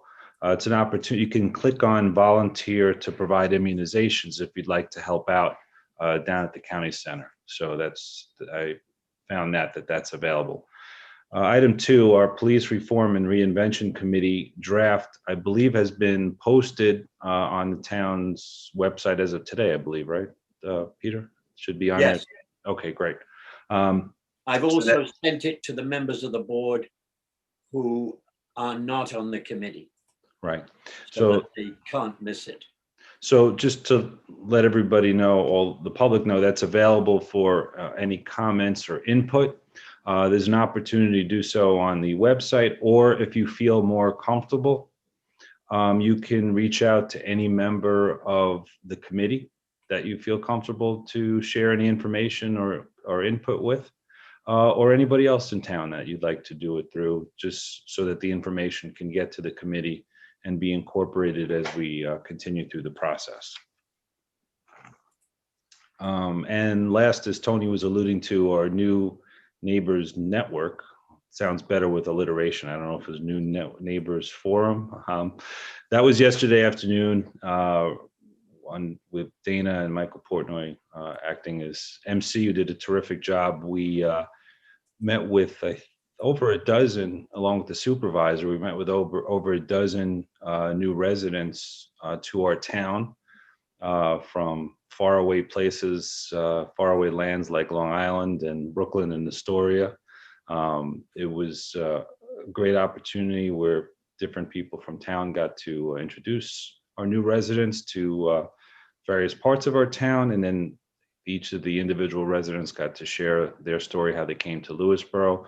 And one of the things I took away from that was the tremendous enthusiasm that all our new residents have for our town and how excited they are to be living here, which is very contagious and a great thing to hear on a Sunday afternoon in the winter. So thanks very much.